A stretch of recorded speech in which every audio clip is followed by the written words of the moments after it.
Yeah. We are good to go. Okay, good. All right, so if everybody's checked in and everyone has attendance voted, let's go ahead and close attendance voting.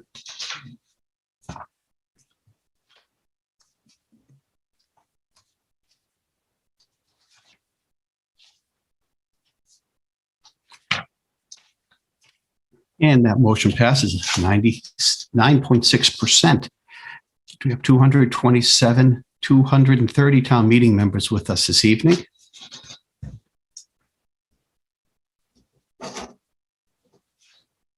And if we want to start the meeting, I'm going to call the meeting to order. It is, I don't have a full screen mode. It's 8:05. We're calling the meeting to order. And Mr. Kowalski, if you could play either Ryoko or Eric's version of the Star Spangled Banner, that would be appreciated.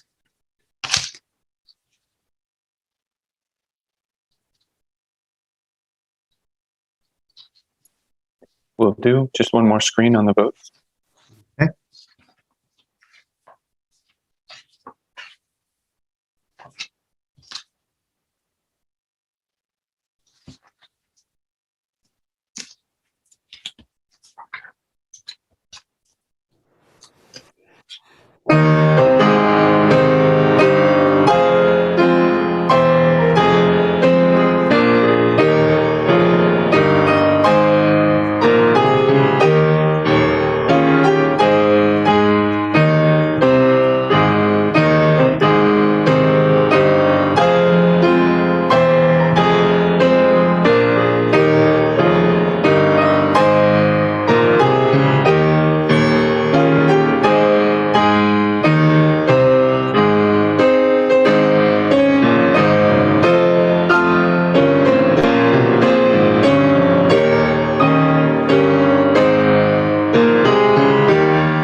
Thank you very much, Mr. Helmuth. Rousing rendition for us. Okay, so I'm going to call the meeting to order. I have a couple remarks. We made an amazing progress Monday night. We finished one article. We have 32 left. If we keep this pace up, we're going to be here well into June, July. The only problem with that is we must finish all of our articles by June 16th, because that means after town meeting finishes and we disband the meeting, there's a 10-day waiting period before we can send off our votes to the state for approval. And if we're going to get everything done before the beginning of the next fiscal year, July 1st, and we want all our town employees to get paid, and we want to get all our school teachers to get paid, and we want to get all the projects we're working on, like the high school and the public works, to get paid and get done, and all our bonds to get paid, we have to be finished by June 16th. That being said, I know there was some chatter today on the Arlington list and back and forth where people are asking, and I'm asking as well, let's not stifle debate, but let's limit our debate. If it's been said once, we don't have to say it again. You could simply say, if you feel the need, I agree with the previous speaker. I don't agree with the previous speaker. I'm voting against this. We don't need a resuscitation every time of the same set of facts and circumstances, thoughts, and concerns about an article. If we've heard it once, we've heard it a couple of times. We're all smart folks. We got ourselves elected to town meeting. We've all read the warrant. We've read the articles. We've heard our opinions already. And 3-4 speakers are probably all we really need in order to get fully informed on the issues and the thoughts that everybody else has had, and maybe change our mind. on the current article, where all we're really discussing is whether or not we're going to send this to the legislature so they can tell us whether we can have a home rule petition. And it goes back to the select board, who then puts it on the ballot for the citizens of the town to vote on. We have about 20 speakers on the list. We've already talked about this for over 2 hours. And again, all we're really doing is sending this to the legislature or not. Just like the other night, we discussed for 2 hours.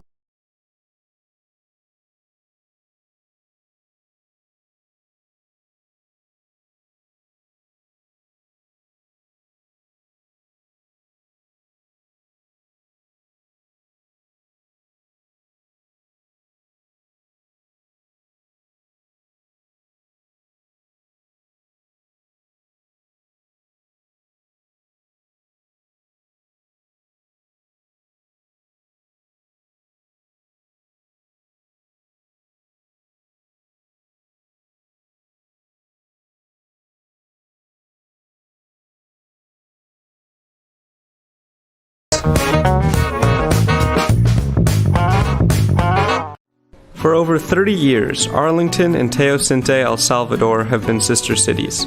We sell crafts made in Teosinte, and we help kids in Teosinte to get a high school and college.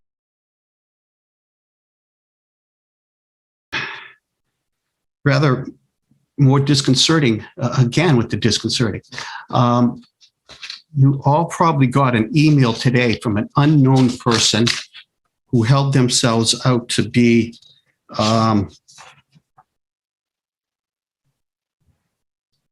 something like Affordable Housing Arlington at Gmail. It was basically an unsigned email with a hidden email address and signature that basically said you should vote against ranked choice voting because the proponent, Mr. Dennis, voted against another article.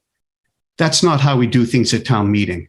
I would request that you all just throw that email out, and if anything doesn't have someone's name and signature on it or their precinct, don't read it. Just like in the hall, if something's unsigned, we urge you to throw it out without reading it.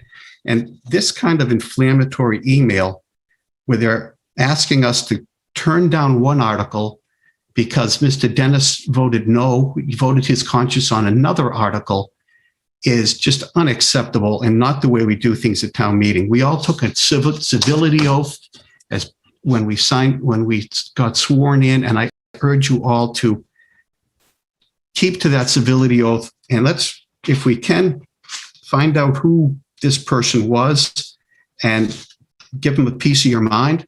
And I just want to say that the proponents of Article 21 personally contacted me and said they had nothing to do with this email that went around, and they wanted to make the meeting clear that it wasn't them and they had nothing at all to do with this. And that's the last thing I want to talk about that. So that's that. So Mr. DeCourcy. Thank you, Mr. Moderator. It is moved that if all the business of the meeting as set forth in the warrant for the annual town meeting is not disposed of at this session, when the meeting adjourns, it adjourns to Monday, May 10th, 2021 at 8 p.m. Second. Anybody opposed, please use the raise hand feature in Zoom. Seeing none, it's a motion, I so declare it. We'll be back on Monday, which is budget night. Does anybody have any announcements or resolutions?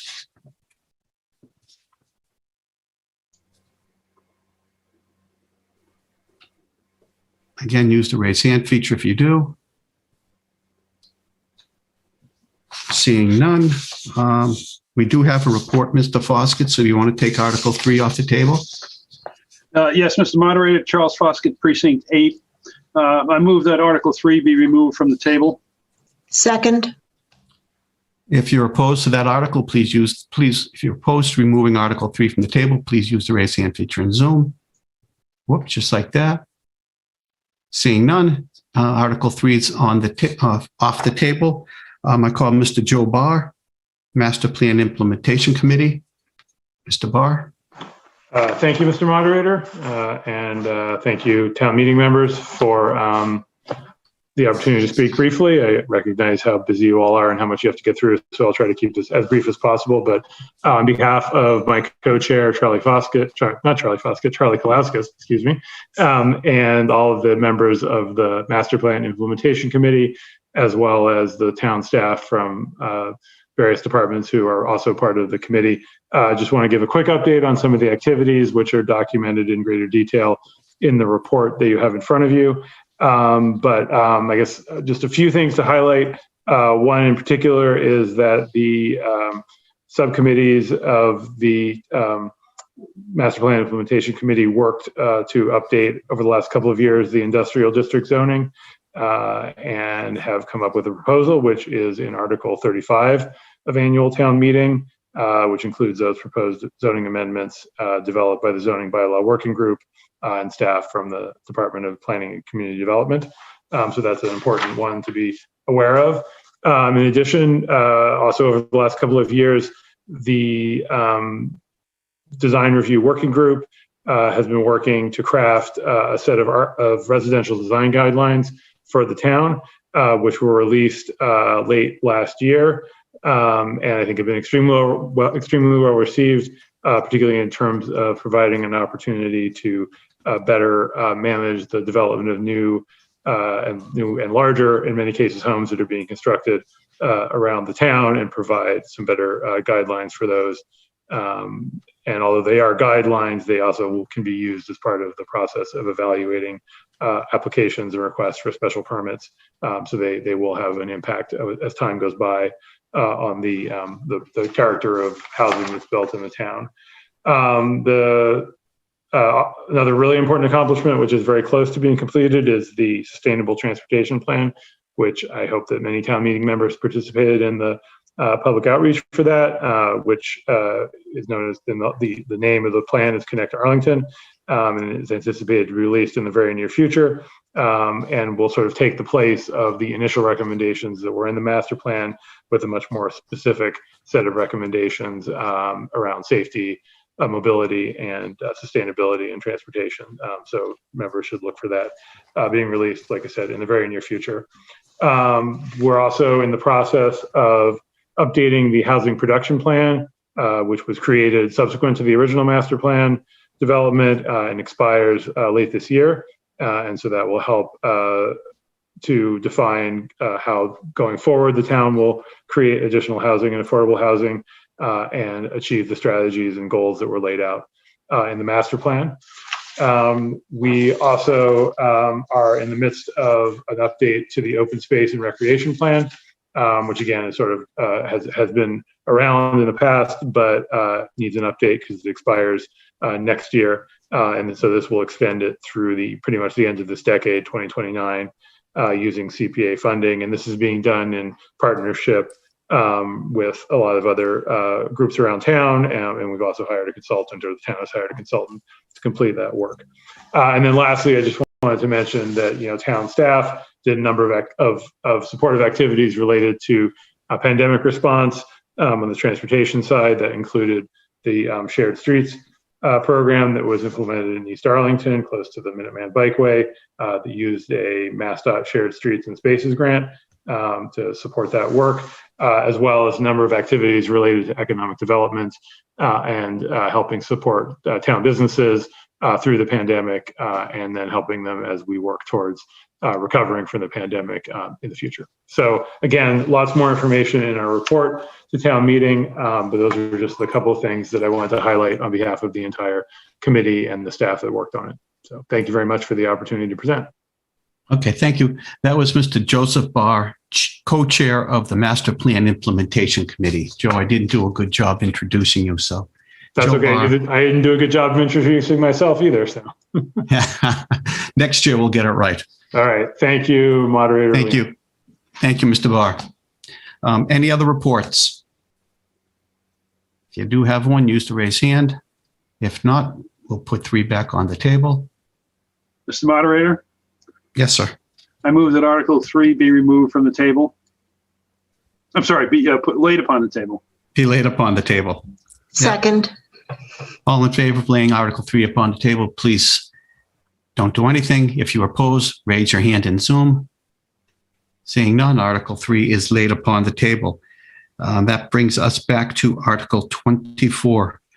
Ranked choice voting is now before the meeting.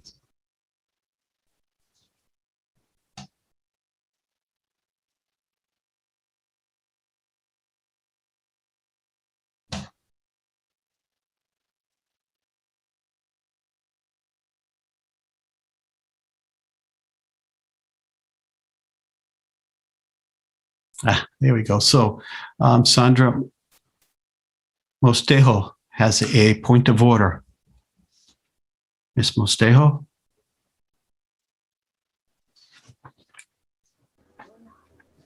Thank you, Mr. Moderator. I did that at the end of last town meeting and was not able to put my hand down tonight.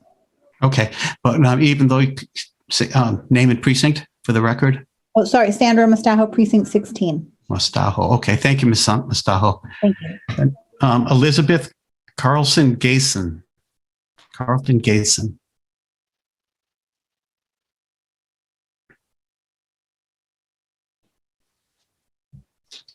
Thank you, Mr. Moderator. Elizabeth Carlson Gayson from Precinct 7 and all matters before it. Motion to terminate debate on the article and all matters before it. Very good. We have a second.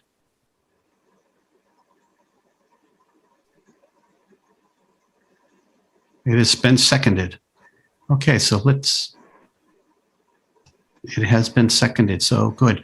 So let's bring up a motion to terminate debate, Ms. Karolski.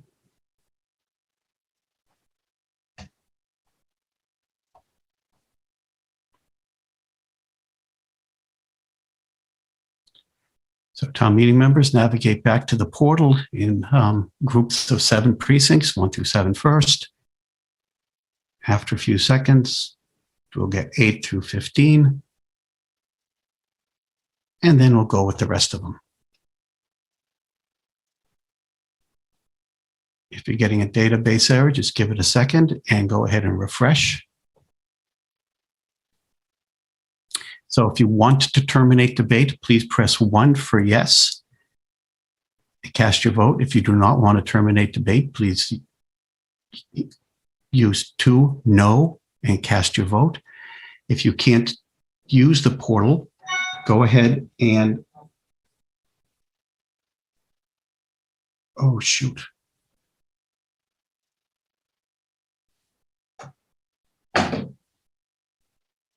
Use the chat feature to chat yes, no. And if that doesn't work, you can text your vote to 617-575-9266. So use the portal first, chat your vote, and all else fails, text at 617-575-9266.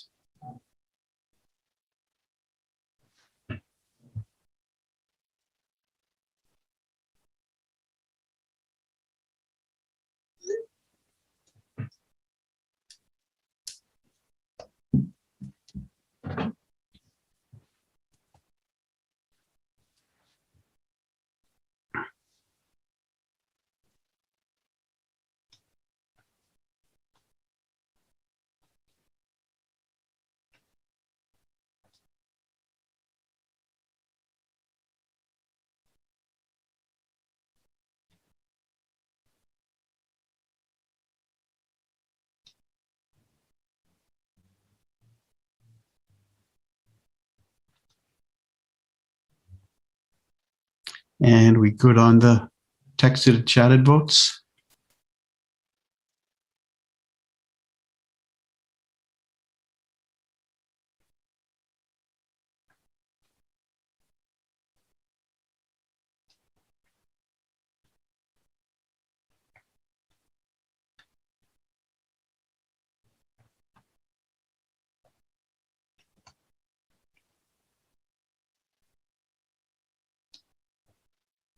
If we're good on the texted and chatted votes, let's close voting. Laura's giving the thumbs up. Yes, okay. So let's close voting. And the motion passes. Debate is terminated. Terminate. 199 in the affirmative and 36 in the negative. So debate is terminated. And we have, once we go through the screens, we have two amendments. First, we're going to vote on Miss Beth Ann Friedman's amendment, which would add a new section G to the effect that the town clerk shall publish election results that show the tabulations by rounds. So once we go through the screens as required,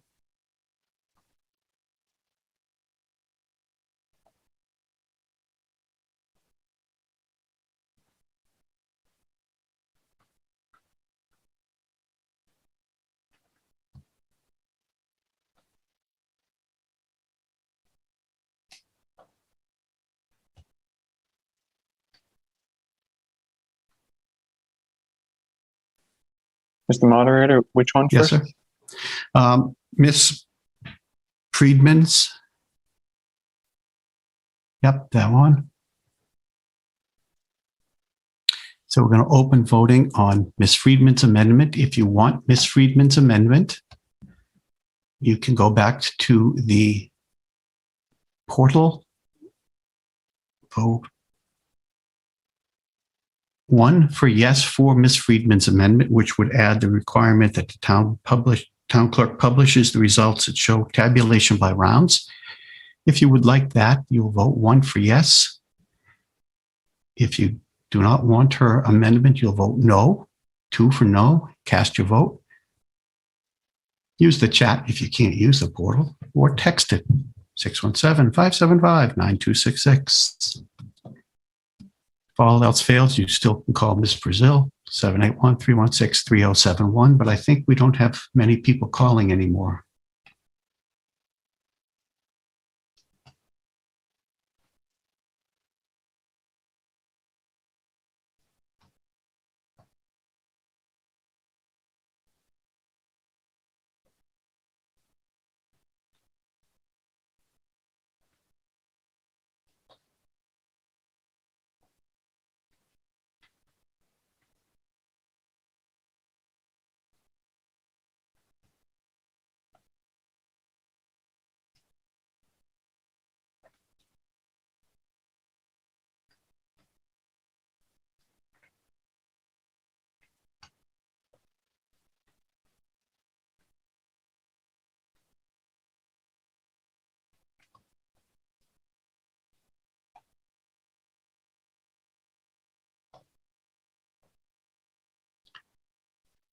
So as soon as I get the thumbs up,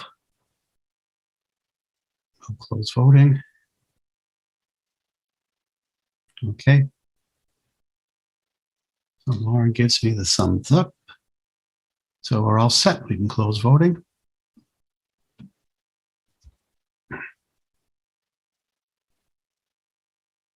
Ms. Friedman's amendment passes. 204 in the positive, 29 in the negative.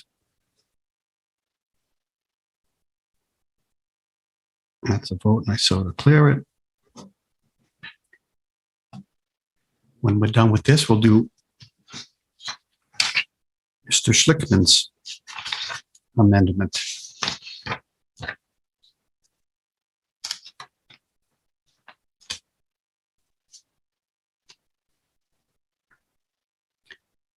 I don't want to paraphrase Mr. Schlickman's amendment, but he has it all typed out for us nicely. But basically, it boils down to it would only be used on single seat races and not multi-seat races.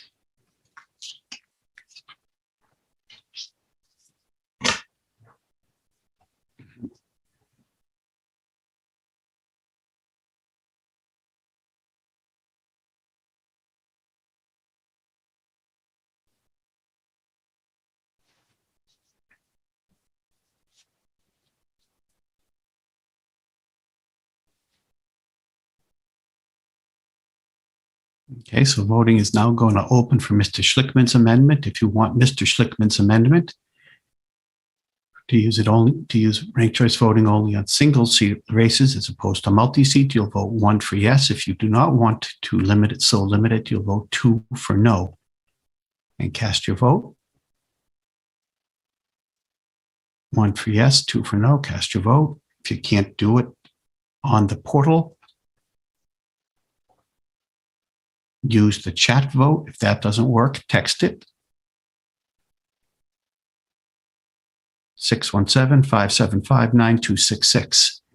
And if you should get the spinning wheel of doom while you're waiting to cast your vote, just refresh the page and cast it again. There's Mr. Schlickman's amendment right there.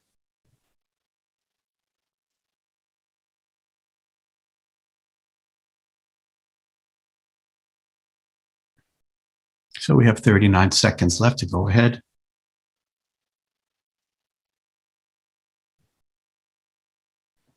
So if you vote yes on this amendment, you are going to vote with and in favor of Mr. Schlickman's amendment, which would limit ranked choice voting to single candidate races, which would be whether not a multi-seat election such as the select board on 2 years, every 2 or 3 years, and the school committee. You would not be using it on those races because they're multi-seat races.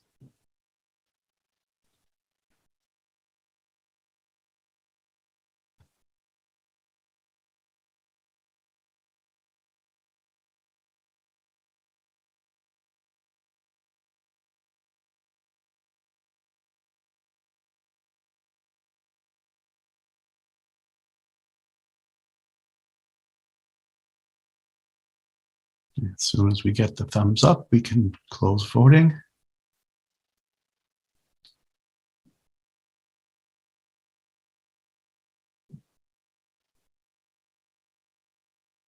Okay, we can close voting.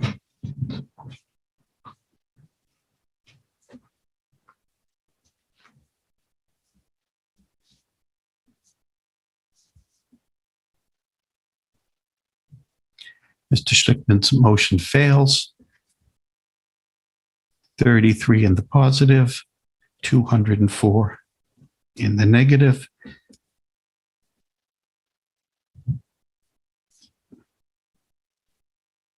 That's a vote, and I so declare it on his amendment.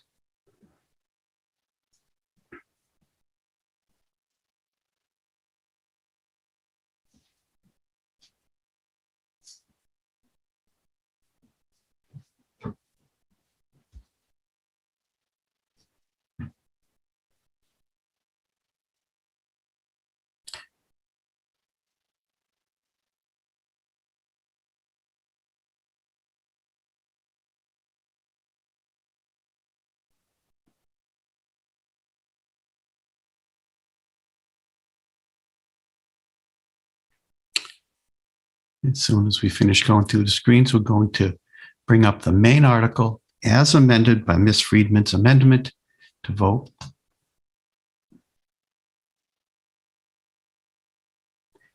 Okay, so now we're going to bring up the main article as amended.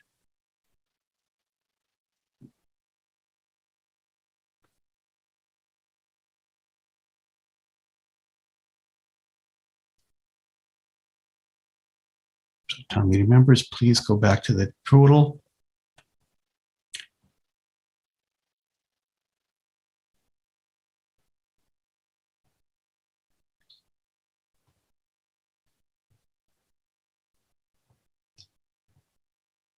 If you want to send a home rule request to the legislature for ranked choice voting, press 1 for yes. If you're not in favor of doing so, cast your vote no. If you can't use the portal, use the chat feature. If that doesn't work, text it 617-575-9266. If that doesn't work, call Ms. Brazil, 781-316-3071. So yes, if you want to send ranked choice voting for home rule legislation to the legislature, if you do not, If you're not in favor of it, vote no.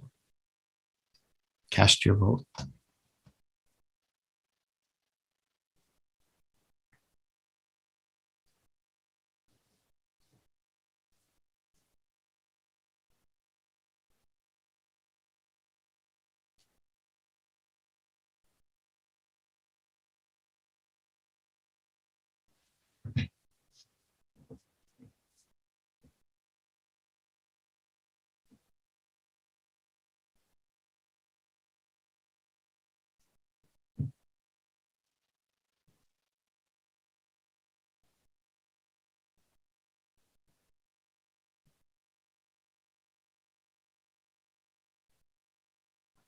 Okay.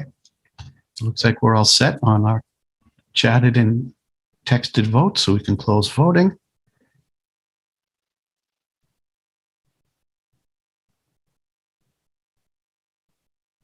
And the motion carries 202 in the affirmative and 38 in the negative. And that's a vote, and I so declare it, and that closes Article 24.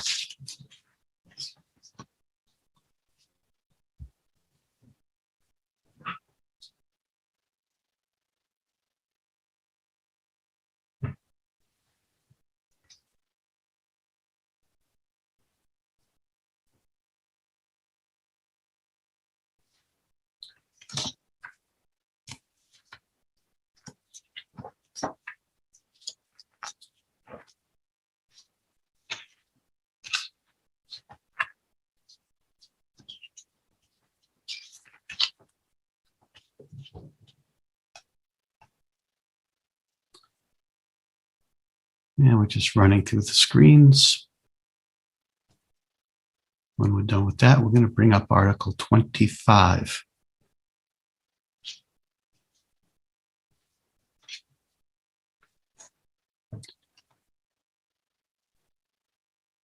Home rule legislation.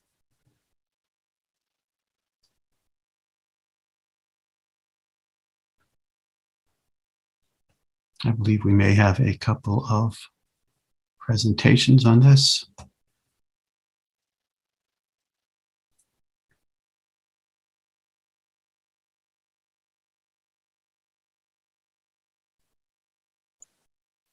We do have two videos, Mr. Moderator. I think the first one is by the proponent, by B. Badlow. Is that the proponent?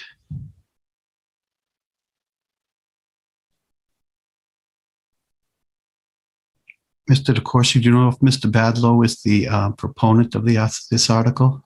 Yeah, thank you, Mr. Moderator. Yeah, this came from the Housing Plan Implementation Committee. I was going to introduce Mr. Bradlow's video. I just want to speak for about 20 seconds on our recommended vote. Sure, you have the floor. Okay, thank you very much. The Select Board endorsed the proposed home rule petition, which would authorize the board to file legislation that would authorize us to take the next step towards approving a real estate transfer fee. I do want to note that as originally proposed, the three of the major components, the fee itself, the threshold price, and who the fee is assessed to, as originally proposed to the Select Board, the board would be making that determination. During our discussion at our public hearing, we determined that it was more appropriate for town meeting to make that determination. So if this does come back after approval from the legislature and comes before town meeting and is successful through a referendum, town meeting will be deciding those issues. They will be spelled out more in the video. I also want to add that there are a number of home rule petitions pending in the legislature for different communities, 5 or 6. Several were put forward in the last legislative session and were not passed.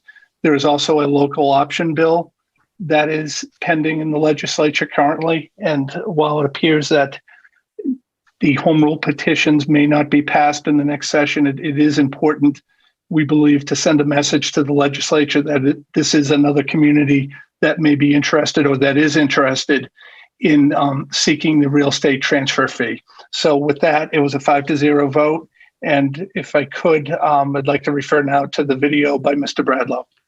I have one thing before we do that. Mr. Kralski, can you scroll down to section 4J? A possible typo was right there. So on the very last line, right there, Adam, stop. The second line where it says, such mortgage and transfer consisting of division of Marshall assets. I believe that should be marital assets. Right there. See that, Steve? Thank you, That Mr. should be- Moderator. Yeah, that's not what we intended. Yeah, so we're going to make an administrative change. That was pointed out to me by a sharp-eyed town meeting member. So we're going to make an administrative change to marital assets right there. So if Mr. Heim wants to note that, and if Ms. Brazil will note that on their records, and town meeting members, go ahead and make that change in your reports. And now we'll take your video, Mr. Corsi.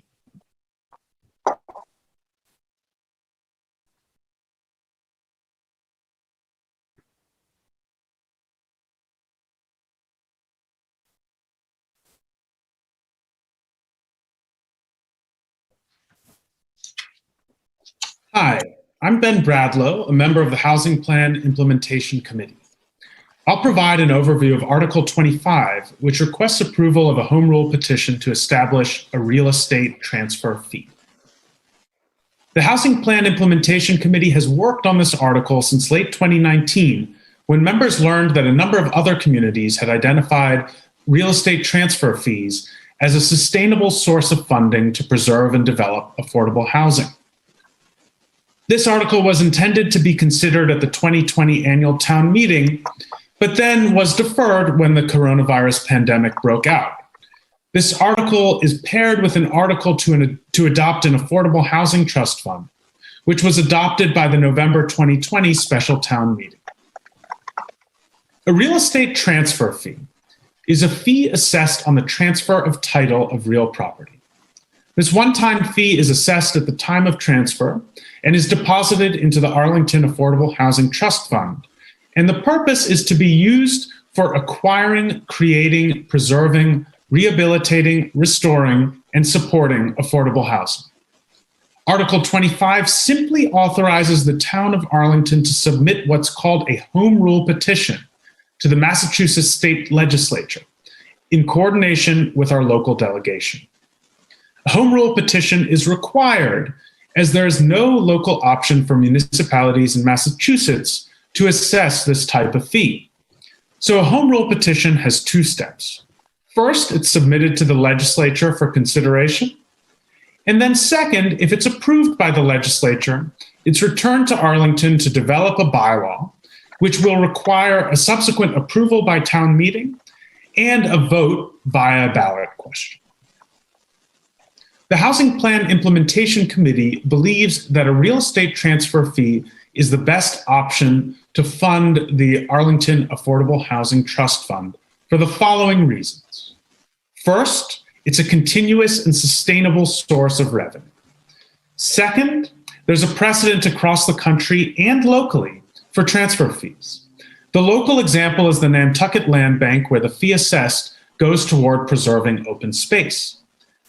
Third, there's a groundswell in Massachusetts as many communities see the benefit of a real estate transfer fee and have submitted similar home rule petitions, or they are planning to do so. And then finally, fourth, in addition to the local efforts, there's a statewide advocacy effort directed at approving a local option at the statewide level that will enable municipalities to make their own choices around establishing real estate transfer fees. So this home rule petition seeks flexibility in three categories. Those categories include setting the fee amount, identifying which party is responsible for the fee, and identifying exemptions to the fee. So should the legislature approve the home rule petition, the petition's written to provide the town flexibility when subsequently developing the local bylaw. And this would, of course, be done through a public process.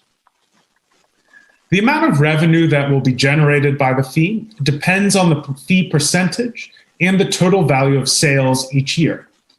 So as I mentioned previously, all revenue realized would be deposited in the Arlington Affordable Housing Trust Fund which town meeting authorized in November. The trust fund's Board of Trustees is required to develop an action plan that would identify the priorities that are relevant to the trust fund's mission and goals. And this plan would identify the general funding amounts that are needed to realize those priorities. The trust fund is required to submit an annual report on its activities each fiscal year. The fee is collected at the time of transfer and requires some additional paperwork of the buyer and seller to document that the fee has been paid. If the town doesn't receive the payment, the town may utilize existing methods for collecting and liening, which it currently utilizes. Other requirements, waivers, exemptions, and regulations can be adopted by the town. And the town is required to prepare an annual report regarding revenue collected from this fee, its uses, and its impact. In summary, this companion article to the previous adoption of the Arlington Affordable Housing Trust Fund would create a sustainable, continuous, and dedicated revenue source for affordable housing in Arlington. Real estate transfer fees have been found to be effective, efficient, and equitable as a tool for raising revenue. Should town meeting authorize the submittal of this home rule petition, it is but a first step in a lengthy process to adopt the fee, which would include significant subsequent public process. Thank you. It's Mr. Benjamin Bradlow, 14 Windsor Street in Arlington. Benjamin Bradlow. Okay, next up, I'm going to call Mr. William Hayner.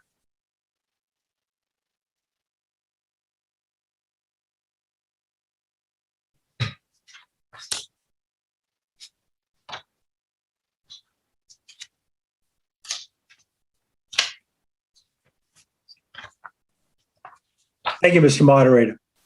Bill Hayner, Precinct 2. Mr. Moderator, please allow the opposing video on Article 25, transfer tax sponsored by me, to be viewed. Thank you. Thank you, Mr. Hayner. Mr. Kowalski, can we play Mr. Hayner's video?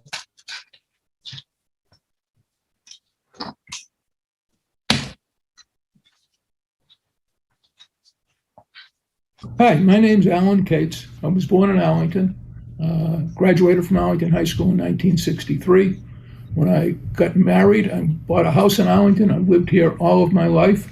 My wife and I have raised 2 children here, and we like the town a great deal. We've been very happy to live here, and we think it's a great place to live. We've been involved in the community. I've served as chair of the Arlington Boys and Girls Club Board, Sims Hospital, Zoning Board of Appeals, supported local charities, and we have supported building campaigns to preserve the community, starting with rebuilding the Unitarian Church, which had a terrible fire in 1975. We've contributed to capital campaigns to the Boys and Girls Club, to the hospital, to the Robbins Library, and to our synagogue. We are believers in progressive policies. We have voted against, starting in 1980, when we voted against Prop 2.5, which we thought was a terrible idea. We support affordable housing. We think it helps maintain the diversity that's established in the town. We just don't think this is a good way to fund affordable housing. Affordable housing, if we value it, we need to fund it with a more regular supply, not from sales of houses. We're 70 years old. We lived in the same house for almost 50 years. If we believe in affordable housing, we could have contributed, and if the town decides that real estate taxes are the way to do it, they should impose a larger real estate tax. They should not wait for someone who's selling their house to fund this. We need more money for affordable housing. So in conclusion, I would say that I would hope that you would vote against this article and that you would consider ways to more adequately fund affordable housing in the community that we all find so desirable. We should not limit it to receipt of revenue on sporadic sales of real estate, but rather fund it on an ongoing basis in adequate amounts. And I would urge you to do that. Anything further, Mr. Hayner? No, thank you. No, thank Mr. you. Hayner. Very good. Thank you. Gordon Jameson.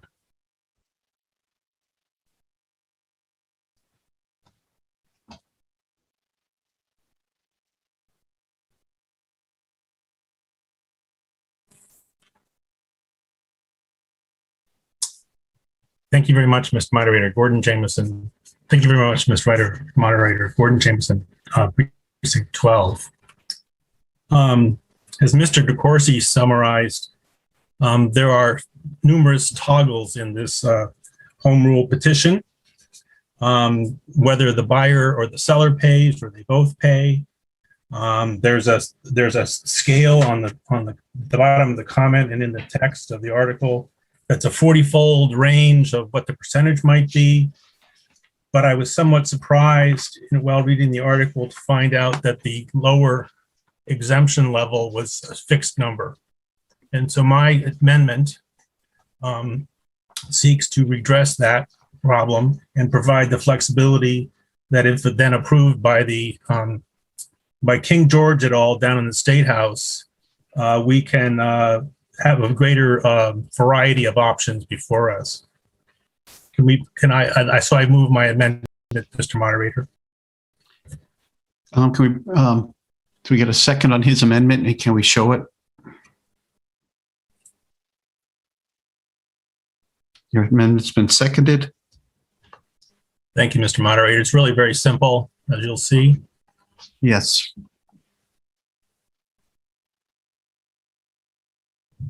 Adam, can we bring his amendment up? Okay, while I'm doing that, I have two questions. Does this apply? Okay, you can see if you scroll down just a little bit, those are the only two changes I'm suggesting in Section 2 and Section 4, that we delete the 100% and we give us a range there.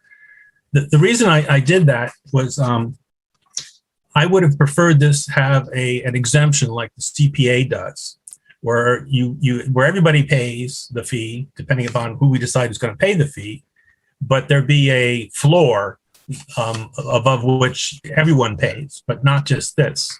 The way it's set now is, let's say that by the time this sucker's passed, the average house price, sale price is $500,000. So at the way it was set up before, that would mean 500,000 would be the cutoff. So if you sold the house for $499, $999, you wouldn't pay, but $2 more at 500,001, you'd have to pay. I found that to be not optimal. We'll talk more about that in a second. So that's why I did this amendment. I have a question on the article. Does it apply to commercial property as well as residential? Because all the numbers we're talking about here on the table deal with residential numbers. Can someone answer that for us, Mr. Moderator? Yes, I was about to ask Mr. DeCourcy if he knows an answer to that question, or if he could. Yeah, thank you, Mr. Moderator. My understanding is it would apply to all transfers, whether they're residential or commercial. All property. That's correct. Thank you, Mr. DeCourcy. I have another question on Section 4B. Yes, sir. Sadly, I'm unmarried with no children. My heirs, should I pass away, hoping not to do that for another 37 years, so 30 some odd years, so I can get to 100. But if I pass away and my sisters and/or my niece and nephew are my potential heirs, would the initial transfer of the property fall under the parameters set in Part B? Or would they not be considered my lineal descendants or lineal ancestor of the purchaser? Perhaps Mr. Heim? Yeah. Thank you, Mr. Moderator. Doug Heim, Town Council. No, the short version of this is that there's no sort of, I'm still meaning to be flippant, there's no death tax. So you don't pay because it's been passed on to somebody in a testamentary or an intestate situation. Your heirs, whoever they are, identified in a will or identified through the laws of intestacy, would not have to pay the real estate transfer fee. Okay.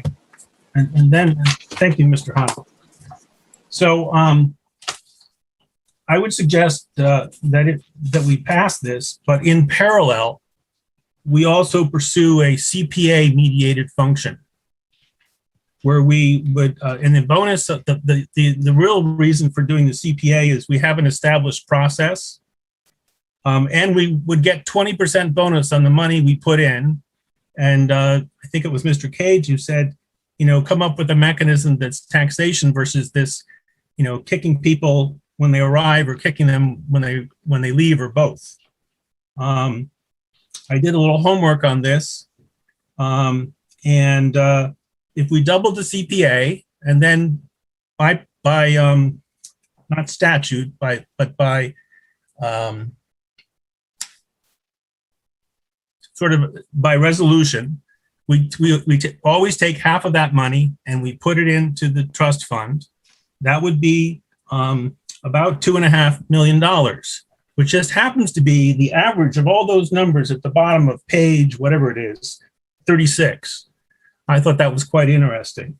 And 20% of that money would come from the state, not from taxpayers. The advantage also of the CPA process is we could use that money to bond. So let's say we have the trust fund all set up, we got the plan and everything, and we put in $2.5 million. Well, that's a slow start. But with the CPA, we could bond $10 million and pay that off over 4 years and give them a roaring start. So I understand that we can't pass anything that makes the CPA present us with the plan that I have, where half of it goes there and the other half just acts like the CPA we have now. So it's 1.5%, it would go to 3%. 3% gets us the bonus contribution from the state. Mr. Jameson? Yes. CPA has nothing to do with this. As an alternate plan for the same mechanism, it does, Mr. Moderator. No. We're talking about your amendment and the article. I'm going to keep people hard on scope from now on. You're proposing another taxing mechanism as opposed to the one the previous speaker suggested we should do. Please.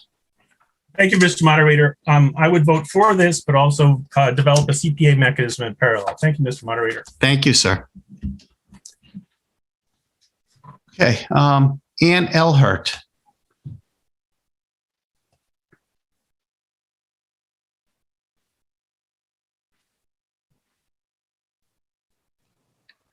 Ann Ehlert, Precinct 21. Ehlert. Yes. I am rising to speak in support of the video against this. I fully support affordable housing and the need to fund it. I have a lot of concerns on the equity of this particular transfer tax. I think, if you think about it, it's a percentage of the real estate, the sales price. For somebody who doesn't have a lot of equity in their home, for instance, if you have 90% mortgaged and a 10% equity, the 2% tax is really a 20% tax in the equity. People could be moving because they have financial issues. So I really ask people to consider other ways to fund this. Thank you, Mr. Moderator. Thank you, Mrs. Ehlert. Ehlert. Ehlert. Okay. Alan Tosti.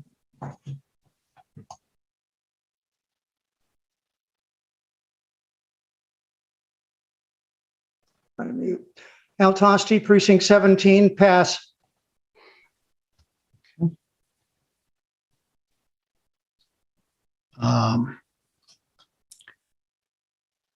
Judith Garber.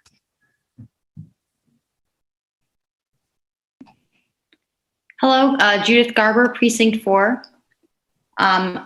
I'm in support of this article, but I have a question about it. As the home rule bylaw, as it's written now, could town meeting or could the housing implementation committee propose a real estate tax that is more progressive, as in rather than just once you hit 450,000, you pay a tax on all of it, but something like between 400,000 of the sale price and 600,000, you pay the lower rate, and then above that, you pay a higher rate, or something like that, like how tax brackets work. Is that something that could be proposed for town meeting coming up next year if this bylaw is passed?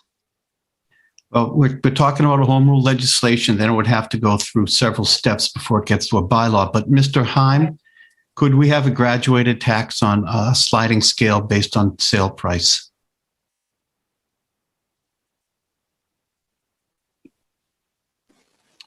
Doug Heim, Town Council.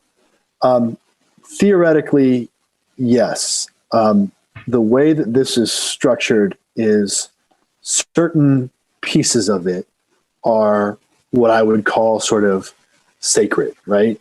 The thresholds for the fee have to be between 0.5 and 2%. The A through J exemptions, if you get that passed through the legislature, have to be present, and town meeting, a bylaw couldn't change that. But a lot of the features that folks are discussing, you could in theory do. I'd have to do a little bit more of a specific legal analysis of a bracket approach in a local fee like this, but the legislation itself would not forbid that concept. I hope that answers the question. Yes, that's very helpful. I think that potentially doing something graduated could address some of our equity issues that were brought up by previous town meeting members. So thank you, Mr. Moderator. Thank you, Ms. Garber. Sanjay Newton.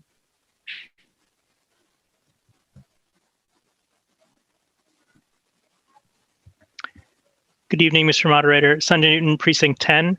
I wanted to introduce Arlington resident and Executive Director of the the Housing Corporation of Arlington, Pam Hallett. Very good. Ms. Hallett's a town resident? Yes, she is. Okay. I believe Ms. Hallett's somewhere in the gallery. We're bringing Ms. Hallett up, Mr. Newton. Yes, I'm here. Can you hear me? Okay. Yes, we can, Ms. Hallett. Thank you, Mr. Moderator. This is Pam Hallett. I am Executive Director of the Housing Corporation of Arlington, and I want to speak a little bit about the article before us. A couple of items that I want to point out that have not yet been pointed out. This fee is something that 33 states across the country are already assessing. So I think it's time for Massachusetts to really look at this as a way to fund affordable housing. The states use their fees to fund typically statewide housing trust funds, and we would actually prefer to keep ours local under our local control. So that's something to be aware of. Secondly, the Housing Implementation Committee recommended that the fee be at 1%.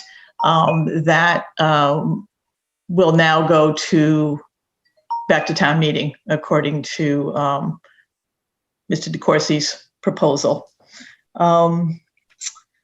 And I want you to remember that the fee right now as proposed is split between seller and buyer. So if you look at a 1% fee on $1 million, you're talking about $10,000 split between seller and buyer. If it's a 50-50 split, it would be $5,000 apiece at closing.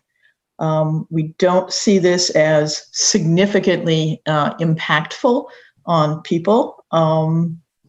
And I just want you to go ahead and seriously consider this as an excellent way to get affordable housing built, not just because we say it is, but because 33 states in the country are now using it in order to accomplish that goal.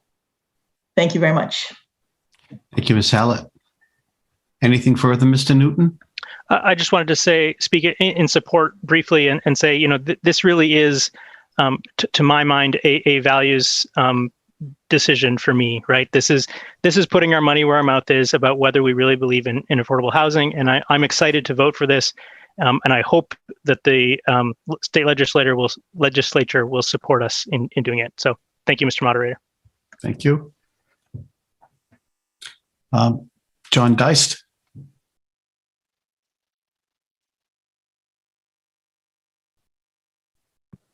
Move the question, Mr. Moderator. John Deist, Precinct 13. On all matters before it? Yes. Okay, we have a motion to terminate debate on the article and all matters before it. And that's been seconded.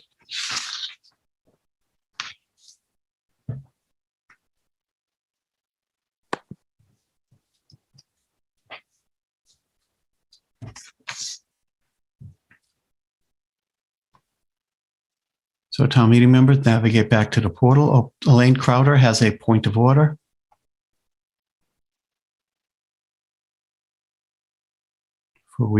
Let's not start. Let's bring Ms. Crowder up.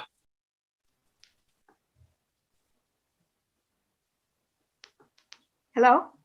Hello, Ms. Crowder. What's your point of order? Elaine Crowder, Precinct 19. I see something that is ambiguous in the language. I don't know the correct procedure for this. I'm not discussing, I'm not arguing. But Yeah, where do you spot an ambiguity? We'll ask Mr. Heim about that ambiguity. It's in section 2, the cutting out a few words, it reads, the fee shall apply to any transfer exceeding a set price threshold, but not less than 100% of the statewide median sale price. So it's not clear what this last clause is referring to, whether it's referring to a transfer, a fee, or the threshold price. Mr. Heim, is there a, do you perceive that section to be ambiguous? Doug Heim, Town Council, if I may, what that is referring to is we talked previously about the fee rate and the threshold is going to be set by town meeting. So the reason that section is flexible is because town meeting in a bylaw is going to set forth exactly what that threshold fee is, but there's a minimum. So right now, that minimum is 100% of statewide median sale price, but you could set it higher, meaning that homes sold, I believe if folks referred to that chart, that you could set it higher and you'd capture less money for the Affordable Housing Trust, but you wouldn't necessarily assess the fee on homes in the $450,000 range. You could set it at $550 or $800. So it's meant to be that way on purpose so that town meeting can change what the threshold is for the fee to be triggered. I hope that that's helpful. Thank you. Very good.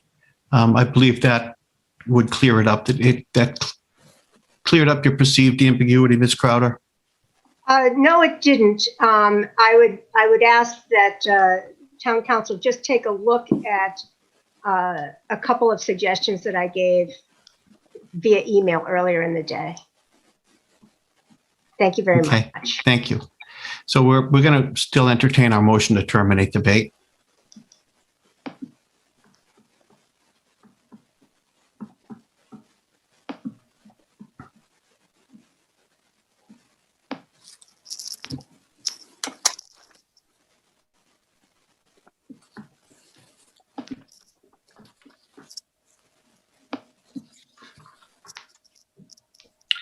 Okay, so we're opened up voting. So town meeting members, please navigate back to the portal. If you're able to use your portal and you want to terminate debate, please write 1 for yes. If you don't want to terminate debate, we want to keep talking about it, hit 2 for no. Otherwise, chat your vote to the chat feature in Zoom, or text it 617-575-9266. So 1 to terminate debate, yes. 2, no, to continue discussion.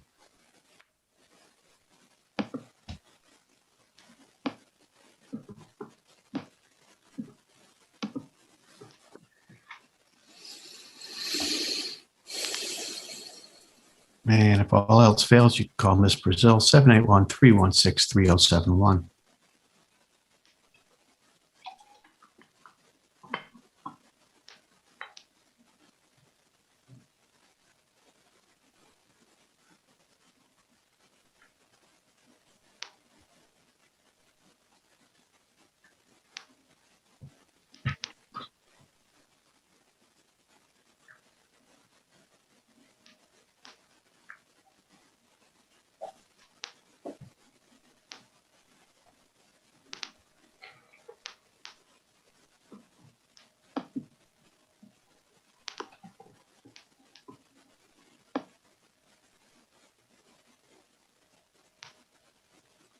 And looks like time is up.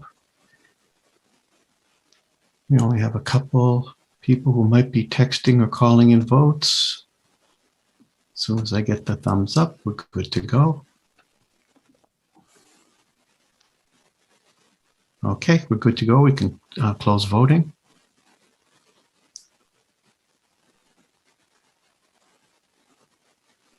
And the debate is terminated by 187 in the affirmative and 47 in the negative. And we're going to run through the screens. First, we'll take a vote on Mr. Jamison's amendment.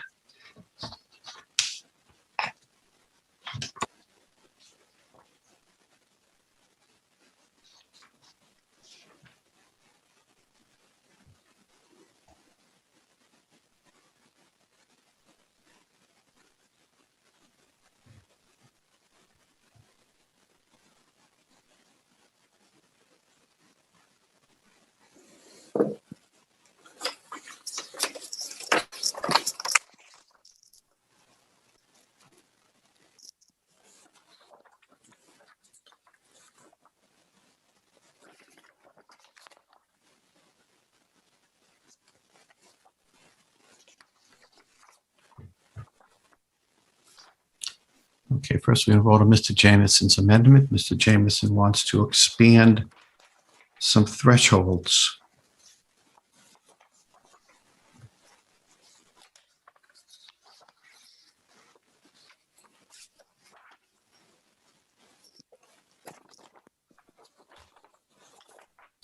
So town meeting members, Adam has a spinning wheel of doom. There he goes. He's going to try again. Okay, it is open. So navigate back to your portal page and 1 through 7, go ahead, 8 through 15, and then 16 through 21. If you want Mr. Jamison's amendment, vote 1 for yes. If you do not, vote 2 for no, or chat it or text it. 617-575-9266.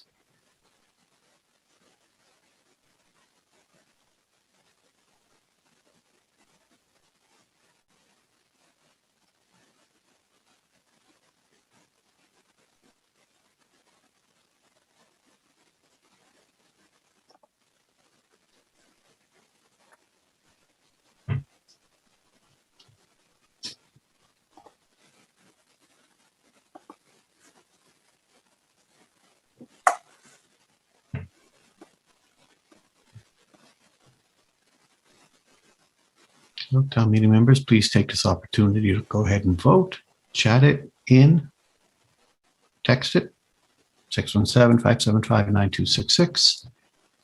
And you have 18 seconds left.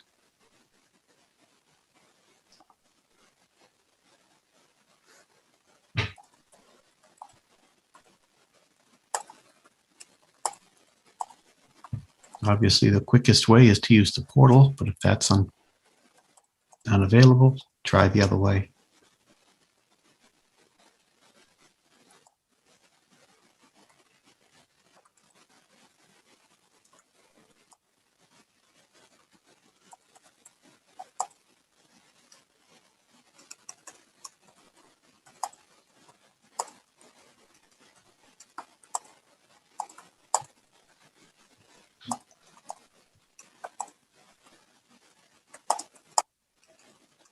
And that should do it. We're just waiting for our thumbs up. And there it is. And we can close voting.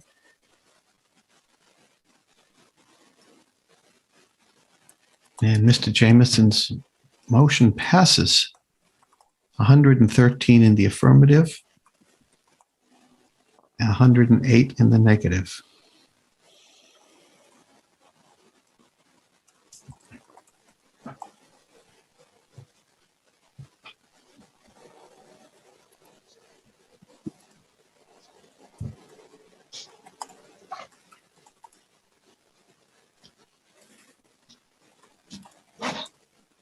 It's a matter of every vote counting. 51.1%.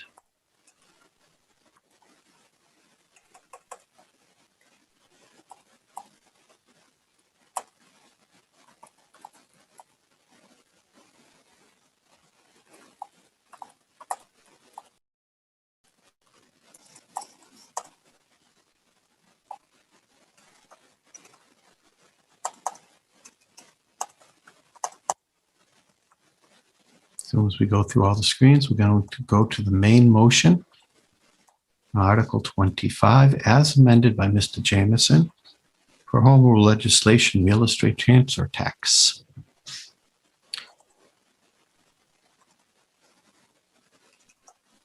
So we're going to enable voting. Precincts 1 through 7, go ahead and transfer over to the portal.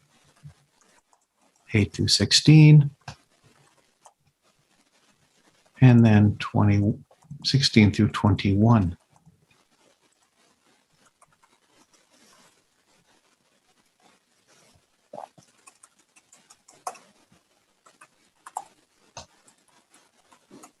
If you're in favor of the transfer tax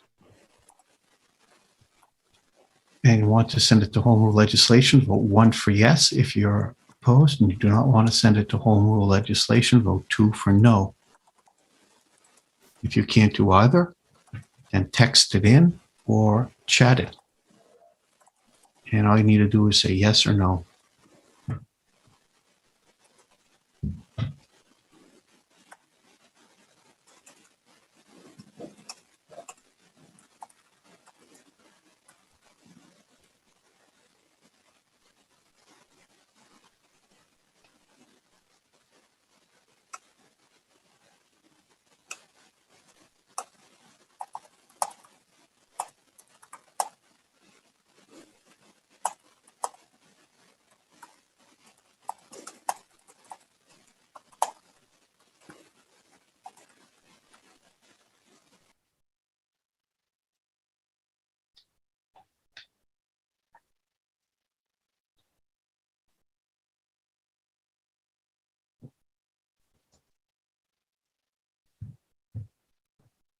And we have 4 seconds left. So town meeting members, please take this opportunity to take your final second to vote.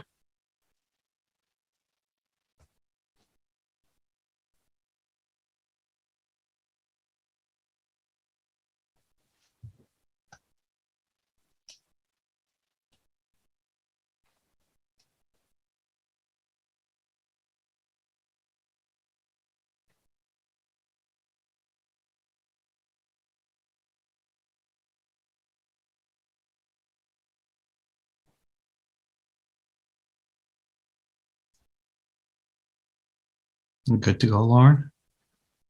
Oh, yeah. Okay. I missed it. So we can close voting.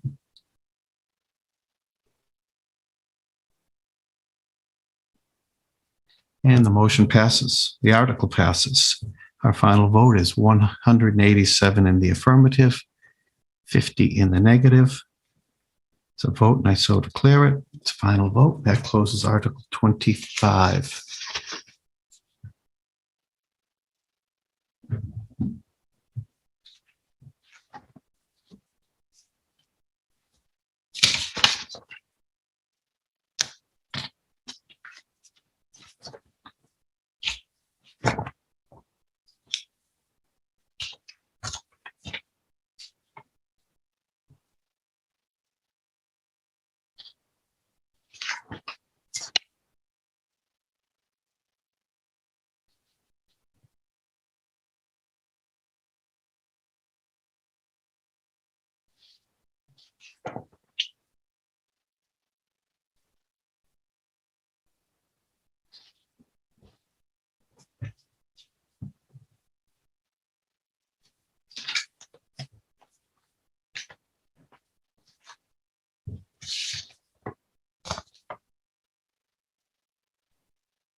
Brings us to Article 28 is our next open article.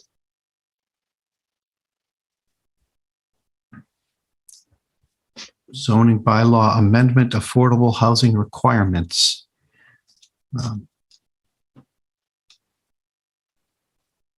Ms. Zemble, do you wish to speak to this? Yes, thank you, Mr. Moderator. Rachel Zemberry, Chair of the Arlington Redevelopment Board. Article 28 is a zoning bylaw amendment inserted at the request of the Redevelopment Board relative to an administrative change regarding affordable housing requirements. The redevelopment board voted to recommend action 5-0. Could I request that you please play the video presentation that was pre-recorded? Yes, ma'am. Thank you.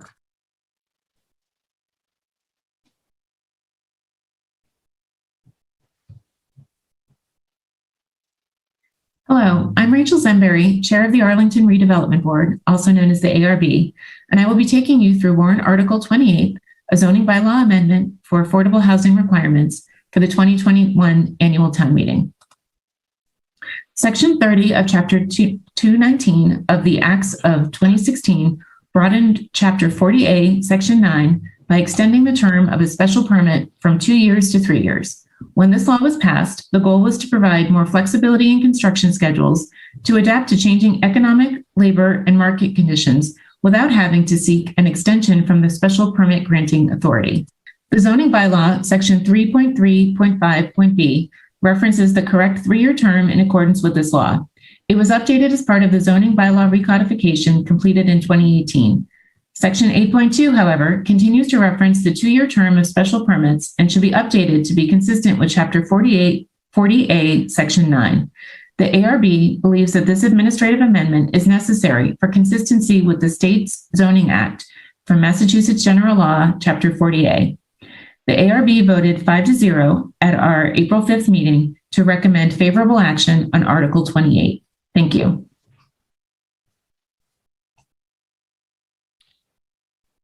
Thank you. Anything further, Ms. Zemberry? No, thank you, Mr. Moderator. Thank you. Okay. Anyone else wish to speak to this article?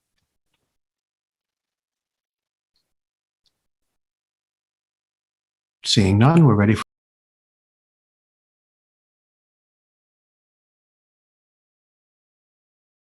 for a vote.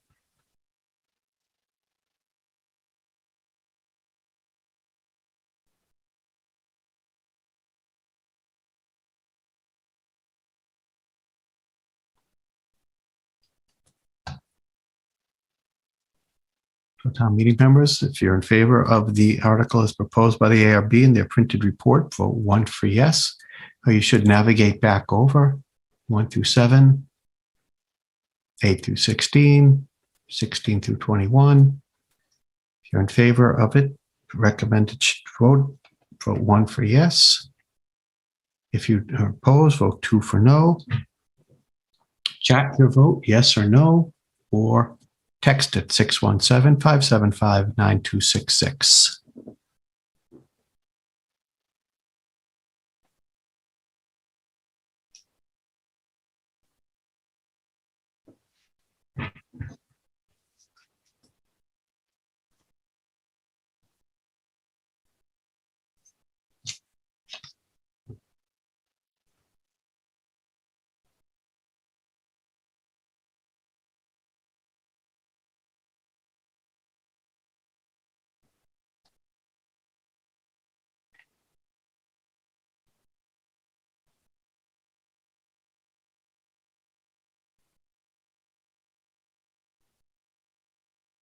Okay, last chance to vote, town meeting members.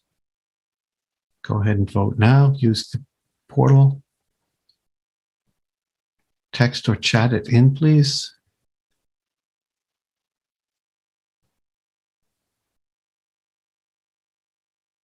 And we're going to just wait for the thumbs up from Ms. Costa.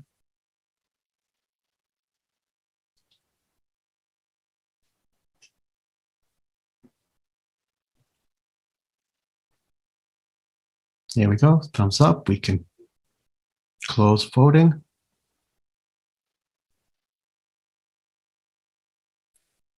Mr. Moderator, I just received 1 text vote. Oh, okay, so go ahead and do it.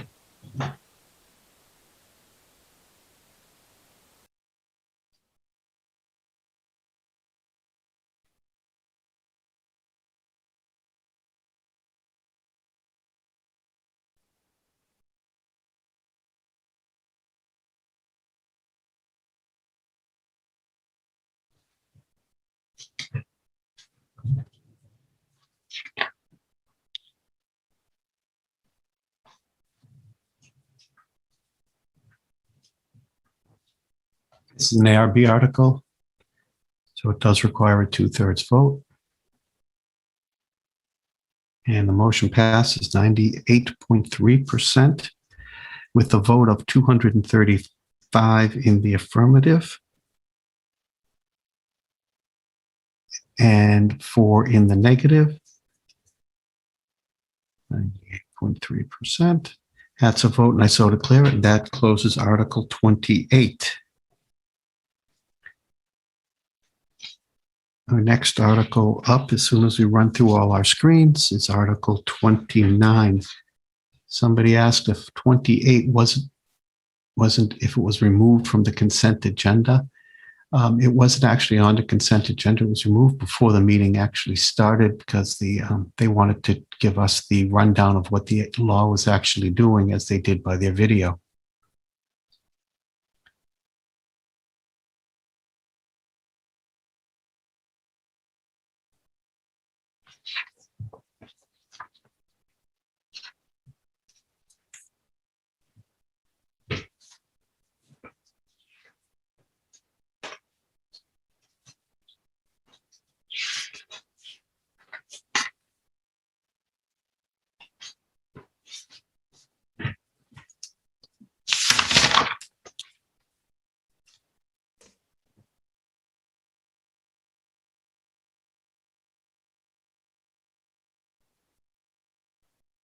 And this is Article 29. We're going to open that up. I'll have Ms. Zembury, if she wishes to address it, then we'll take a break when she's done. Thank you, Mr. Moderator. Rachel Zembury, Chair of the Arlington Redevelopment Board. Article 29 is a zoning bylaw amendment inserted at the request of the Redevelopment Board relative to the definition of apartment conversion. The ARB voted to recommend action 5-0. Could I request that you please play the video presentation that was pre-recorded? Sure, we'll watch the video, then we'll take our break. Thank you. Thank you, ma'am.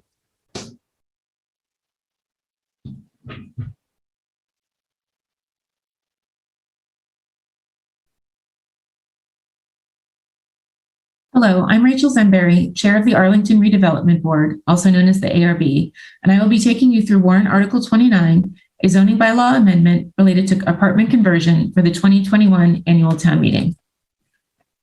Apartment conversion is a use listed in the table of uses, but has no definition associated with it, although there are standards listed in the table of uses which read, conversion to apartments, up to 18 units per acre with no alteration to the exterior of the building. Apartment conversion is allowed with a special permit in the R4 and R5 districts and the B1 district. The table of dimensional and density regulations also provides specific regulations. Apartment conversions are referenced in the description of the R4 Townhouse District. Section 5.4.1 B1 notes that the predominant uses in the R4 district are 1 and 2 family dwellings in large older houses. Conversions of these old homes to apartments or offices are allowed to encourage their preservation. The description of the B1 neighborhood office district also references the predominant uses as 1 and 2 family dwellings. The ARB believes that the defining apartment conversion brings clarity to the term that is used in various locations in the zoning bylaw. It does not alter the substance of the bylaw. The ARB voted 5-0 at our April 5th meeting to recommend favorable action on Article 29. Thank you. Thank you, Ms. Zembury. Anything further? No, thank you. Thank you. Okay, town meeting members, we're going to take our 10-minute break. We'll come back with Ms. Friedman will have the floor.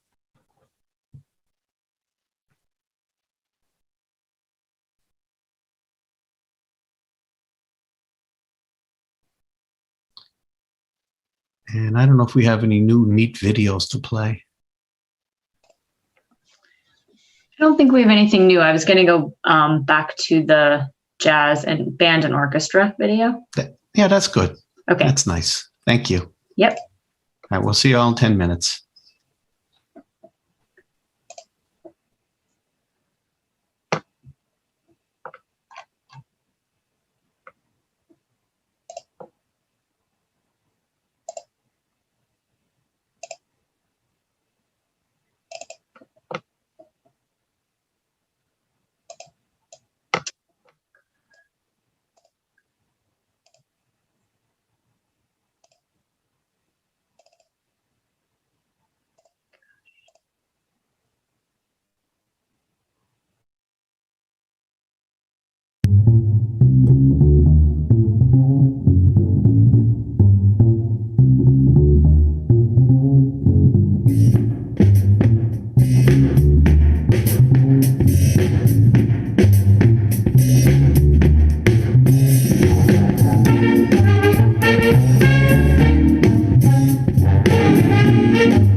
Okay, we're back.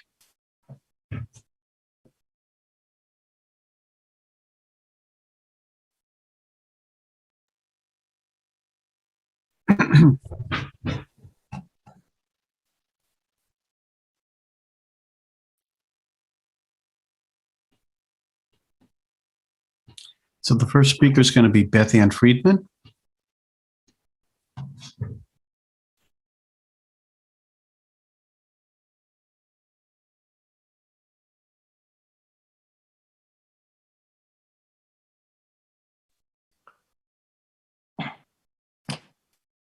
This is Beth Ann Friedman, Precinct 15. And I'd like to begin by saying I'm in favor of this zoning bylaw, but I have a question concerning parking. Is there any requirement for so much parking given the number of units? Or is that something that's not being considered at all in the bylaws? Ms. Zemberry? Thank you, Mr. Moderator. Rachel Zemberry, Chair of the Redevelopment Board. This amendment does not change any of the parking requirements that are currently in place for any residential unit types. This is purely to include a definition within the amendment. It does not change any residential parking requirements. Mr. Moderator? Yes, ma'am. Through the, can you please ask what the parking requirement is? I don't recall it offhand. So can you please? Ms. Zemberry, can you give us a brief rundown of the parking requirements that may apply to this? Thank you, Mr. Moderator. Rachel Zemberry, Chair of the Redevelopment Board. I'll actually defer to Jennifer Raitt, Director of Planning and Community Development. Very good. Ms. Raitt? Thank you, Mr. Moderator. Jennifer Raitt, Director of Planning and Community Development. As Ms. Zemberry just stated, there are no changes to the parking requirements. However, to answer the question, the parking requirements for single, 2, and 3 family dwelling units is 1 space per dwelling unit. So that's what would be applicable to this particular use in the table. Thank you. Does that answer your question, Ms. Friedman? Yes, thank you, Mr. Moderator. Thank you. Anyone else wish to speak to the article? Seeing none, we're ready for a vote.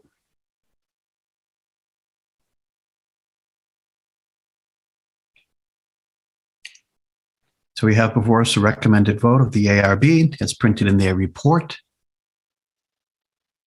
If you're in favor of the article, please navigate back to your portal page. If you're in favor of the recommended vote, please press 1 for yes. cast your vote. If you're not in favor of it, please press 2 for no. Cast your vote. And if neither of those work, then you can go to the chat and chat your vote in, 1 yes or 2 no. Well, if that fails, try texting 617-575-9266.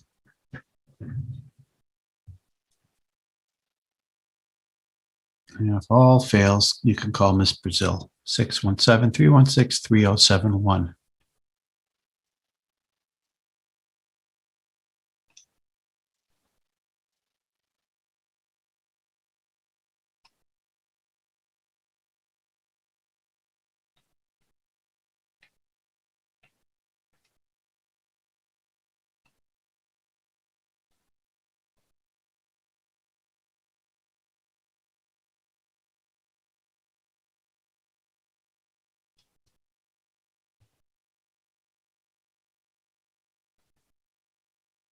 And we have about 10 seconds left. So if you haven't voted yet, please do so now.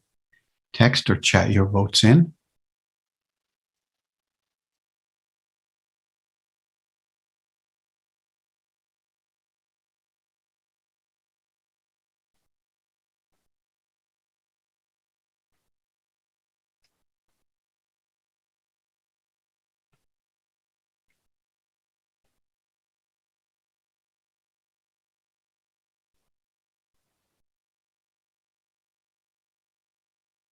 And now we're just going to look for those texted and chatted votes.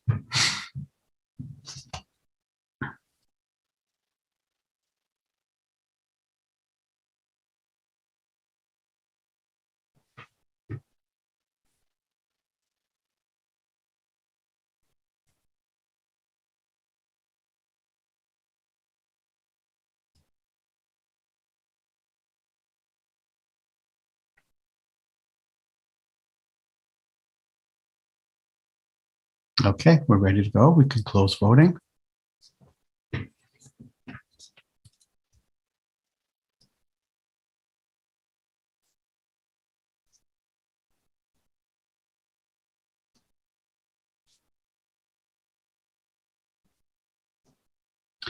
And the motion carries 97%, 225 in the affirmative and 7 in the negative. It's 225 yes, 7 no's. It's a vote and I so declare it, and that closes Article 29. We'll run through our few screens, and then we comes up with Article 30.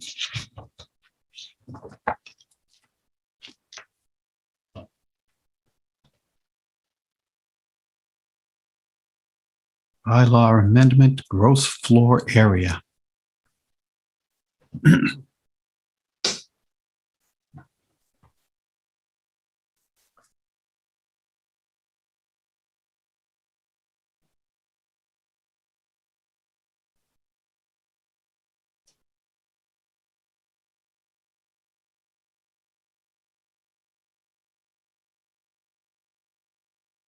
Okay, we now have before us Article 30. We have the recommended vote of the Board, Arlington Redevelopment Board, is printed in their report. Ms. Zemberry? Thank you, Mr. Moderator. Rachel Zemberry, Chair of the ARB. Article 30 is the zoning bylaw amendment inserted at the request of the Redevelopment Board relative to the calculation of gross floor area. The ARB voted to recommend action 5-0. Mr. Moderator, could you please play the video presentation that was pre-recorded? Yes, ma'am. Thank you.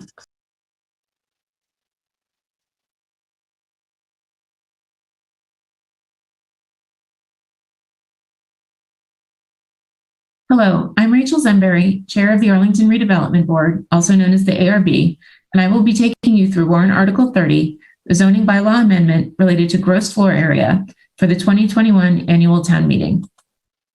The ARB believes that the amendments to the definitions of landscaped open space and usable open space will bring clarity to how users of the zoning bylaw need to calculate landscaped open space and usable open space.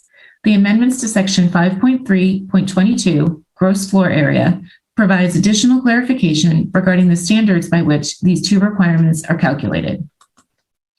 These amendments provide clarity to the zoning bylaw.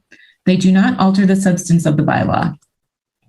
The ARB voted 5-0 at our April 5th meeting to recommend favorable action in support of Article 30. Thank you. Anything further, Ms. Zemberry? No, thank you. Okay. Mr. Kevin Koch?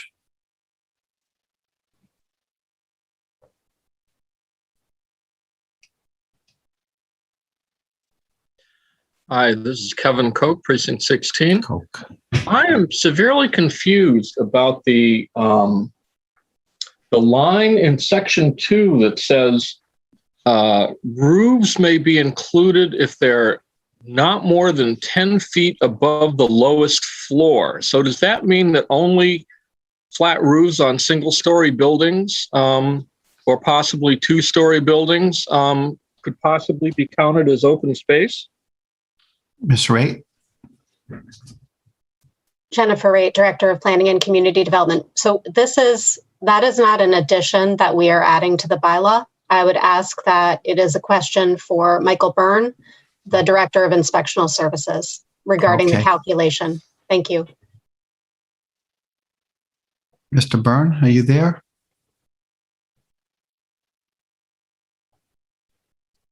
Yeah, good evening. Michael Byrne, Director of Inspector Services. I'm sorry, could you repeat the question? I was looking something else up. Go ahead, Mr. Koch. Okay, so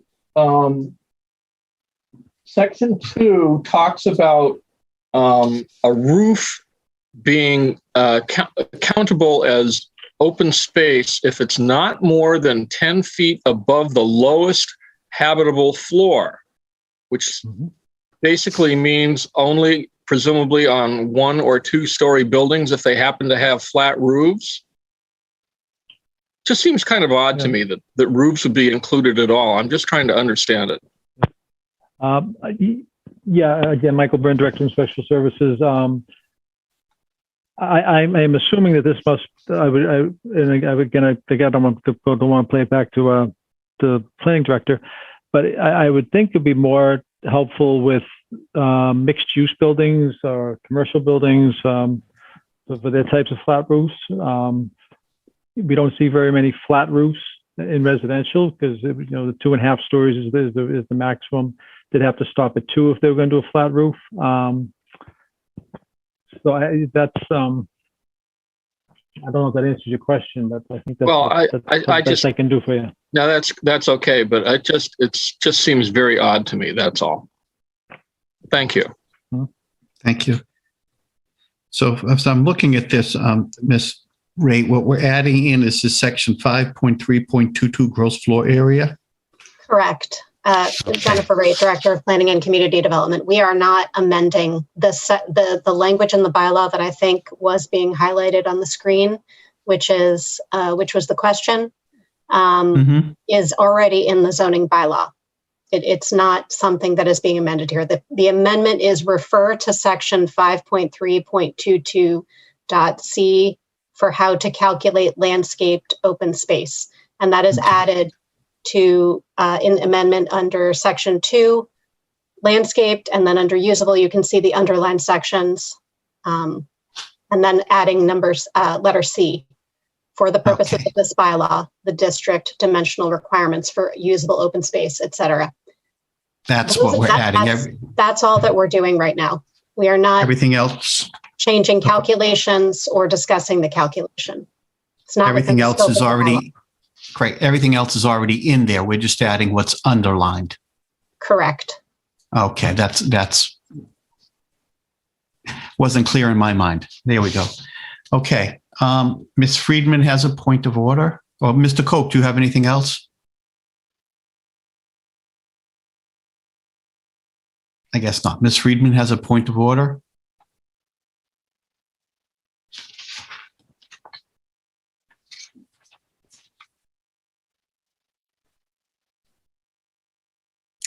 Am I unmuted? Yes, you are, ma'am. Thank you. What's your point of order? This is Beth Ann Friedman, Precinct 15. I hope this falls on a point of order, but there appears to be a clerical error on section 5.3.22.a. on parentheses number 2, what's been struck is 3 inches or more regarding the height of the roof. So that means that anyone who has 7 feet 1 inch is excluded from counting the attic areas. So I think what was intended was for that section to read attic areas with headroom measured from subfloor to the bottom of the roof structure of 7 feet or more, except as excluded below.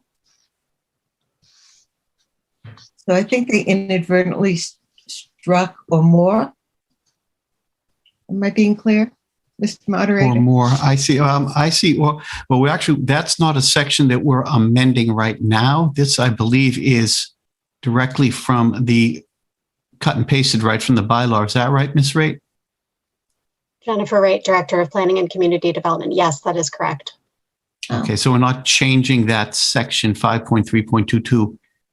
Not in this amendment. 2, not in this amendment. Okay. Thank you. Thank you. Ms. Lori Leahy.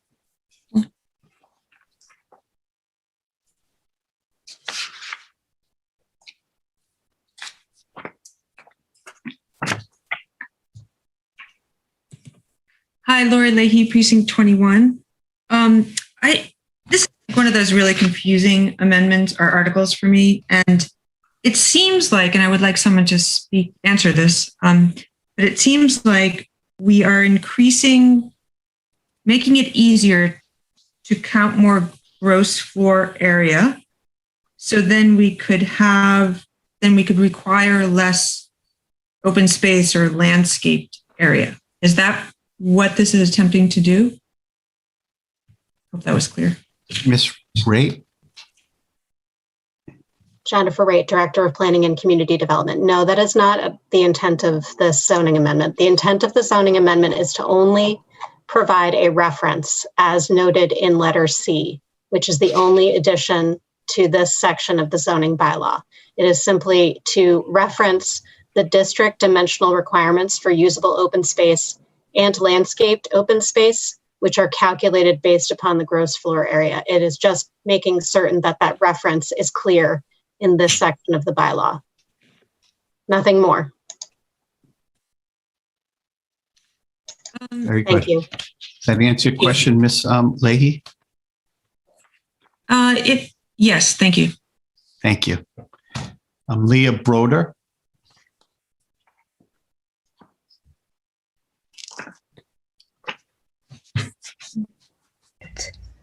Hi, can you hear me? Yes, ma'am. This is Leah Broder, Precinct 1. Thank you for the opportunity to speak. I too was confused. I understand now that the limited scope of the article, but I'd like to use this opportunity to raise what I think lots of people are becoming aware of, which is a very unclear description of open space in our bylaws. And I'm just raising this so that I will encourage our town meeting members to address this at our next meeting. I know the time is behind us to address this for this meeting, but there was an article that was raised last time around that didn't get support. I think Ms. Broder. Yes. Scope. So I'll just say that I think it's important that we start to think about performance standards when we're defining open space, usable open space. So that's all, Okay. Mr. Moderator. Very good. Thank you. Kirstie Allison Ampe.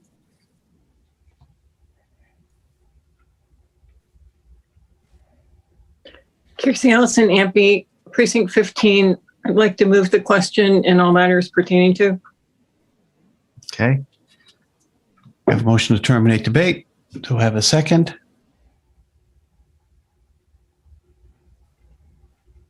Okay, it is seconded. So we're going to open up a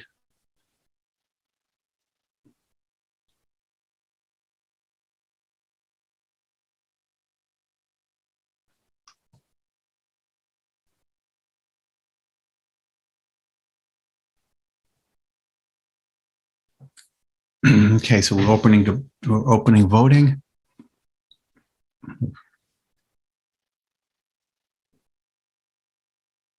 Voting is now open. So 1 through 7 go over. 8 through 15. 16 through 21. If you wish to terminate debate, please vote 1 for yes. Cast your vote. If you don't want to vote, terminate debate. If you want to continue to discuss this, please vote no. Cast your vote or text or chat your vote. Chatting is more efficient than texting. So first we go with chat, yes or no. If not, text it 617-575-9266. And if that doesn't work, you can call Ms. Brazil, 781-316-3071.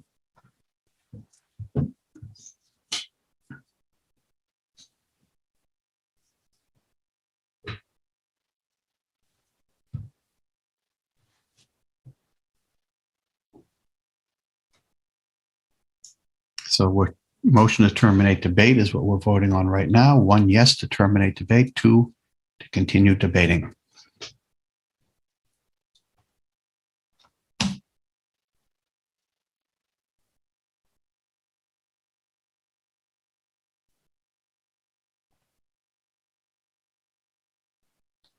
So town meeting members, please take your chance right now, your final chance to vote.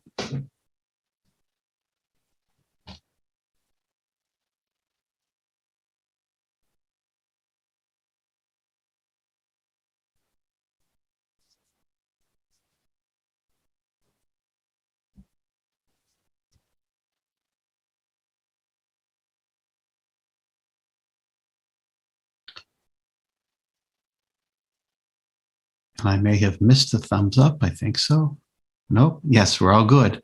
So we can close voting on the motion to terminate debate.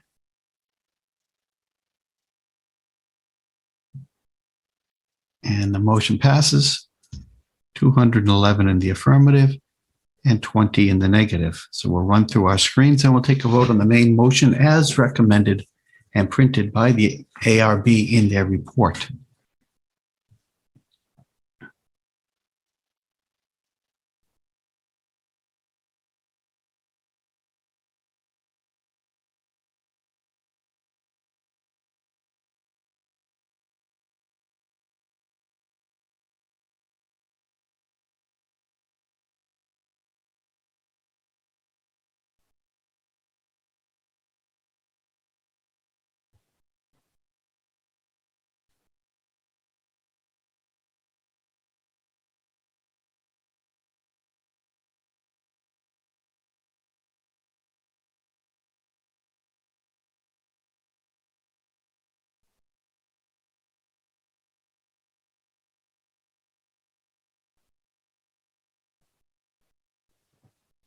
Okay.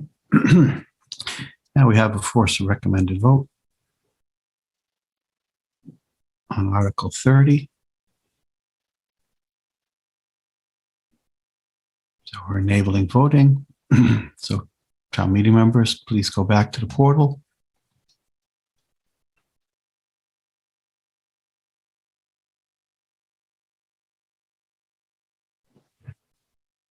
Precincts 1 through 7,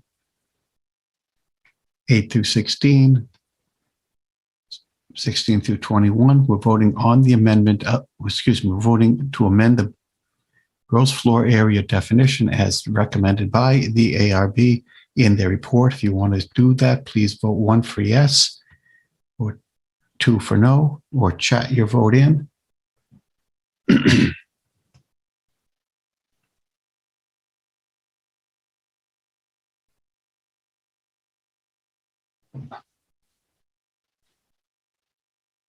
Or text it.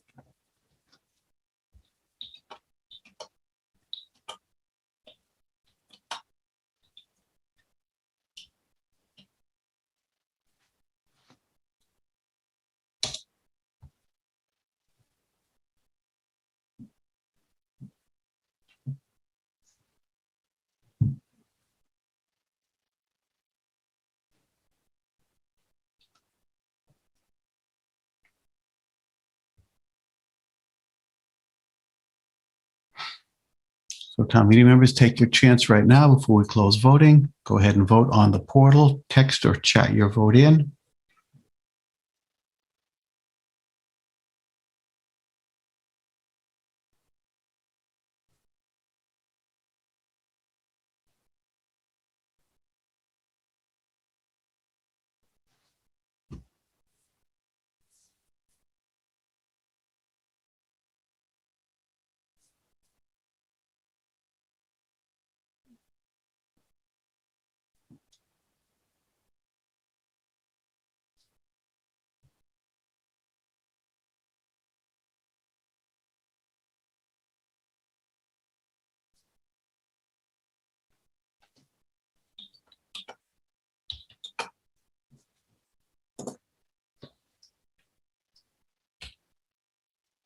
Did I miss the thumbs up, Lauren?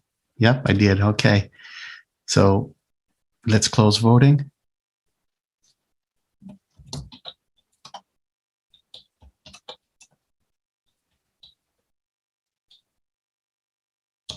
Motion passes 94%.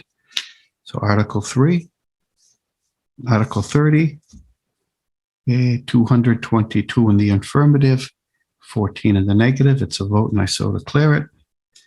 And that ends Article 30 and brings us to Article 33. I'll run through our several screens.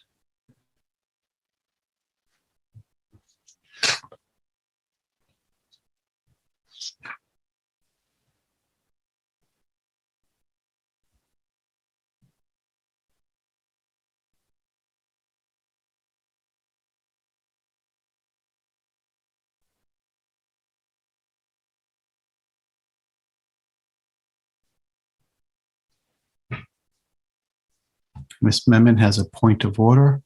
So while we look at these screens, let's see what Ms. Memon has to say. Oh, did she take it away? She did take it away. Okay, so we have to bring her up. So that brings us to Article 33.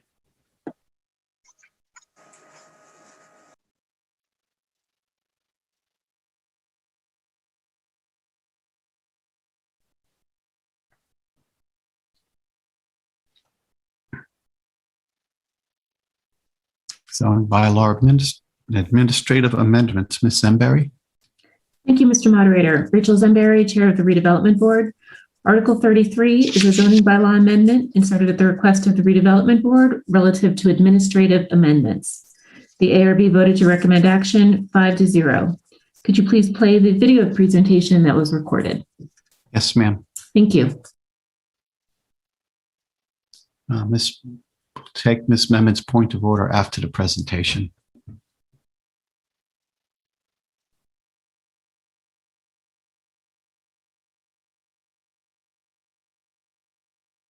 Hello, I'm Rachel Zemberry, Chair of the Arlington Redevelopment Board, also known as the ARB, and I will be taking you through Warrant Article 33, which is a zoning bylaw amendment for administrative amendments for the 2021 annual town meeting.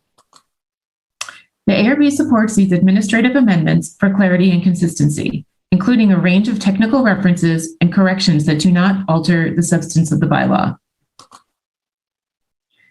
This bulk of amendments include the following: updating references to the Select Board instead of Board of Selectmen, making terms and phrases gender neutral, inserting a day, correcting a section reference, and lastly, making a cross-reference update consistent with an article passed at the 2019 annual town meeting. The ARB voted 5-0 at our April 5th meeting to recommend favorable action on Article 33. Thank you. Thank you very much, Ms. Zember. Anything further? No, thank you. Okay, we'll have Ms. Zarina Memon's point of order. Yes, Mr. Moderator. Thank you, Serena Memon from Precinct 21. I just have a couple questions. First of all, I thought we were doing Article 31. Isn't that on the consent agenda? We're doing 33. Article 31 was on the consent agenda and was disposed of. Oh, it was on the consent agenda. Sorry, I had my list for some reason 31, 32. I was wondering why a lot of these articles are not on consent agendas, especially since they're definitions or clarifications. Is there a way we can streamline this? Because it seems like it seems like they're just. I hear what you're saying. Yeah. And at this point, no. No. The ARB wanted to take the moment to explain what they were doing with these so that it was clear. We did put ones, as many as we could, that were totally clear and easily understood. I think they wished to give us a 1 or 2 minute explanation on these. And I believe some other people wish to speak on them as well. Oh, wait a minute. Hello. Hello?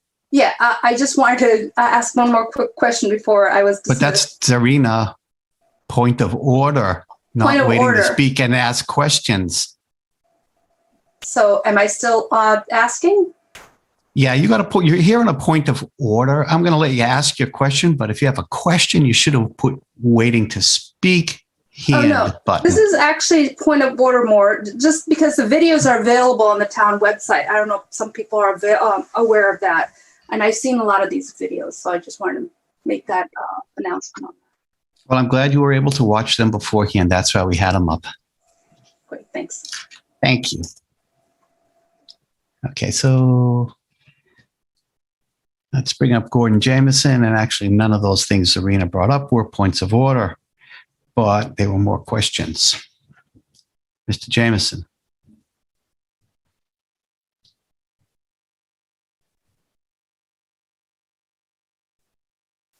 Thank you, Mr. Moderator. Gordon Jameson, Precinct 12. I have, I believe, an administrative issue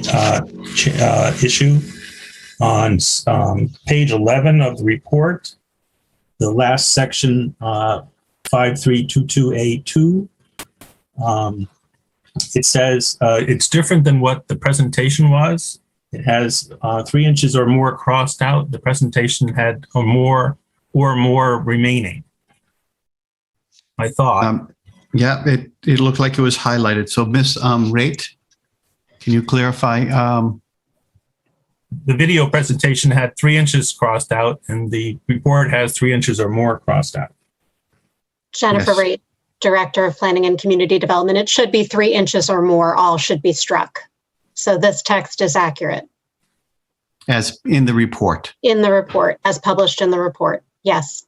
Okay, and I have a quick question. Yes. Does this, I forget that we changed, I believe, this number in the last several years. Is that correct? That's correct. And we reduced it from 7.3 to 7? Correct. To meet building code. So if I understand, that would change the gross floor area of an attic? That sounds like a question for Michael Byrne, Director of Inspectional Services. Yes. Mr. Byrne?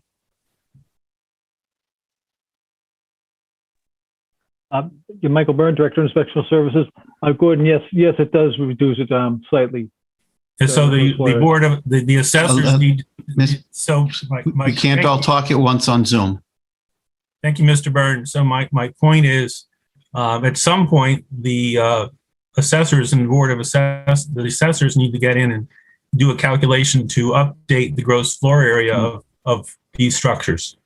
Thank you very much, Mr. Moderator, and thank everyone for the clarifications. Thank you, sir.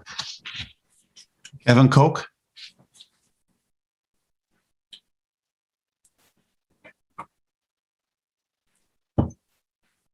Thank you, Mr. Moderator. Kevin Koch, Precinct 16. My question is basically the same as what Gordon just asked. It appears that you're increasing the area of attics.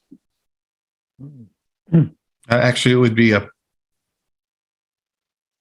decrease, would it not, Mr. Byrne? Okay, can you still hear me, John? Am I still unmuted? Yep, you're still going, Mr. Byrne. Yeah, it would actually decrease the area.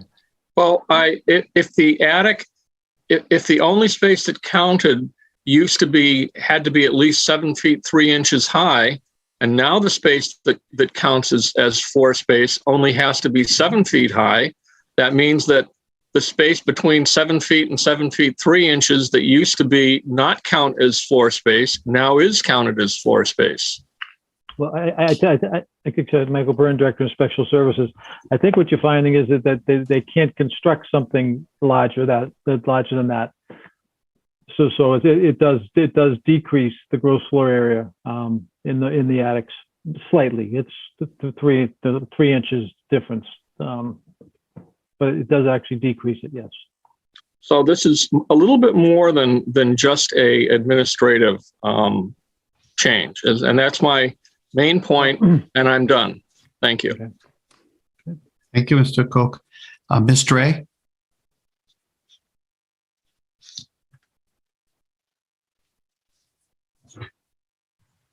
Good evening, Mr. Moderator. Elizabeth Dre, Precinct 8. I'm also stuck on this exact same section.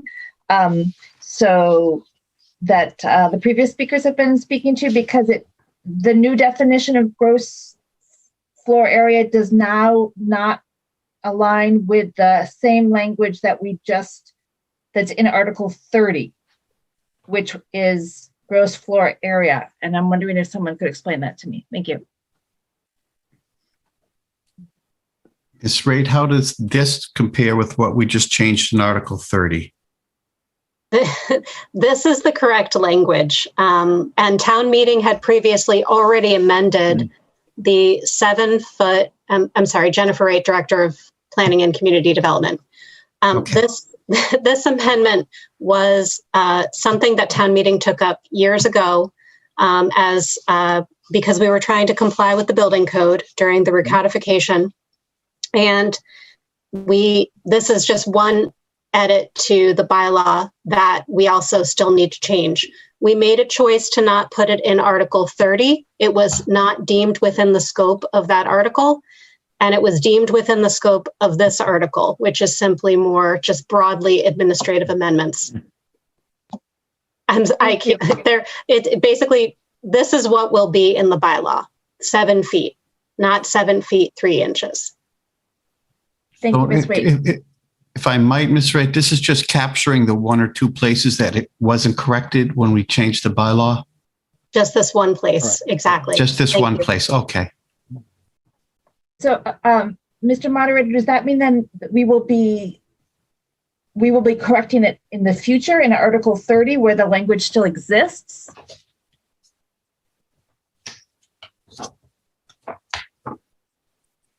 Hold on, I'm looking back to Article 30. On page 5, Yeah, that bottom section, number 2, still reads 7 feet, 3 inches or more. But in this article, you're striking out 3 inches or more. So they are not the same language. I'm going to defer to Ms. Raitt. Thank you. This supersedes Jennifer Raitt, Director of Planning and Community Development. This supersedes what you put in article. This is the correct language that needs to be in the zoning bylaw. Mr. Moderator? Within the scope. Yes, Mr. Heim? I know I sympathize with what everybody's looking at, because we're looking at them in sort of these sequential orders. But because the previous article is basically a reference, when you fix this one, you fix the whole thing. If that makes a little bit more, another way of putting it. So by correcting this, it goes through and makes everything else okay? That's right. Correct. In my simple language. Does that seem okay to you, Ms. Dre? Yes, that's very clear. Thank you, Mr. Hyman. Thank you, Mr. Moderator. Thank you, ma'am. Mr. Schlickman?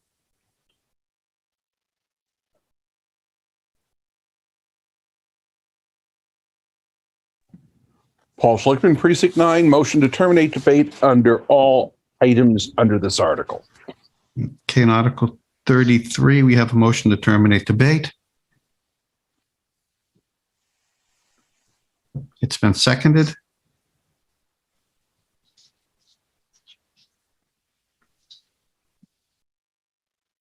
We're going to bring up a motion to terminate debate.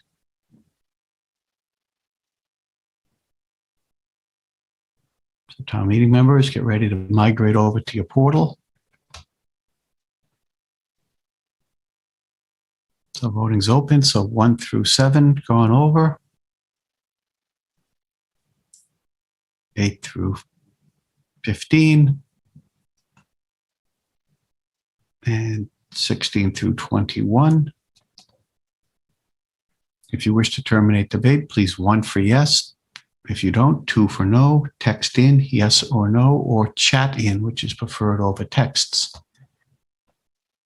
So all you have to do is write yes if you want to terminate debate, 2 if you do not want to.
Okay, we're getting the thumbs up.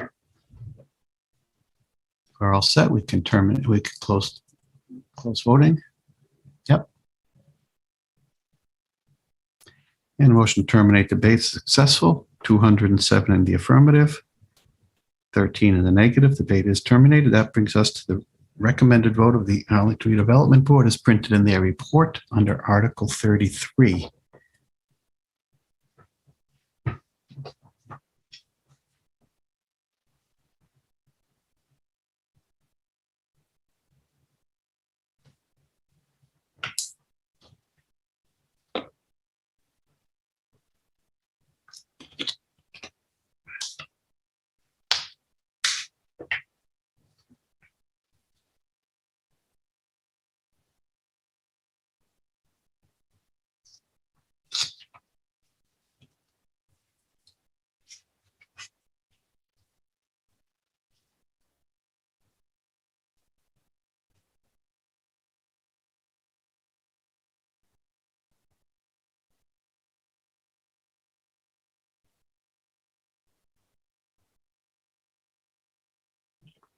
And we're now going to open voting on Article 33.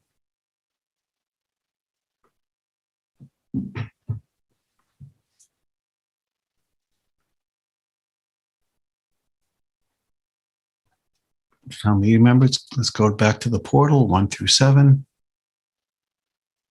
8 through 16, 16 through 21. If you're in favor of the recommended administrative changes as printed in the ARB report, press 1 for yes, cast your vote. If you are not in favor of those, press 2 for no, cast your vote, or text in yes or no, or chat it in. Chat's preferred. If you're going to text, 617-575-9266. If you need to call Ms. Brazil, 781-316-3071.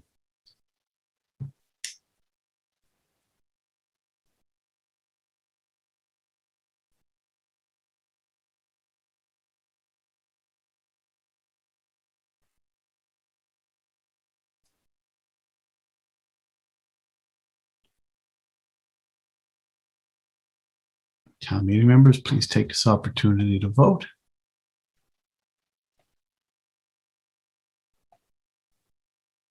On the main article, under 33, 1 for yes, as the report is printed, 2 for no.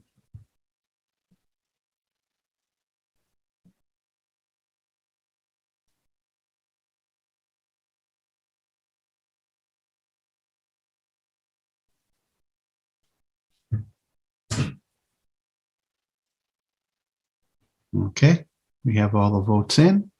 We can close voting.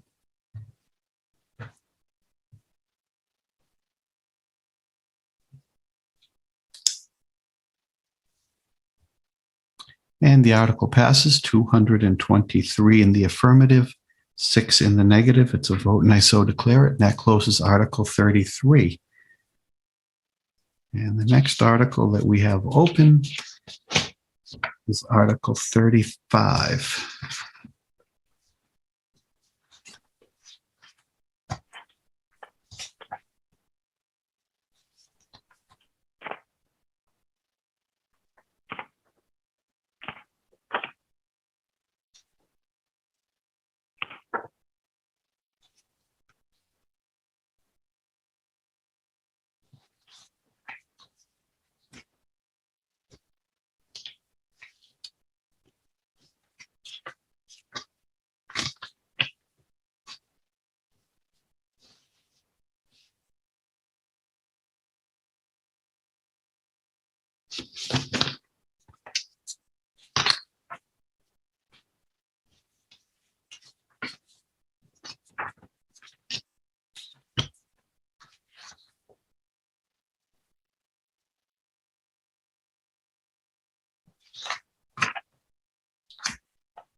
Okay, we have Article 35.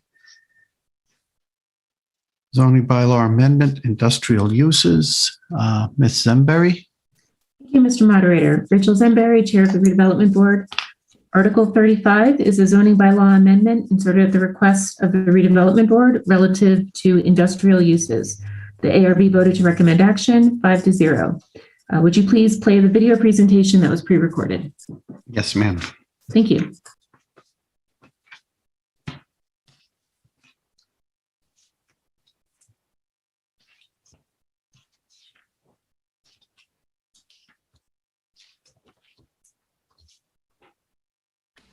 Hello, I'm Rachel Zemberry, Chair of the Arlington Redevelopment Board, also known as the ARB, and I will be taking you through warrant Article 35, which is a zoning bylaw amendment for industrial uses for the 2021 annual town meeting.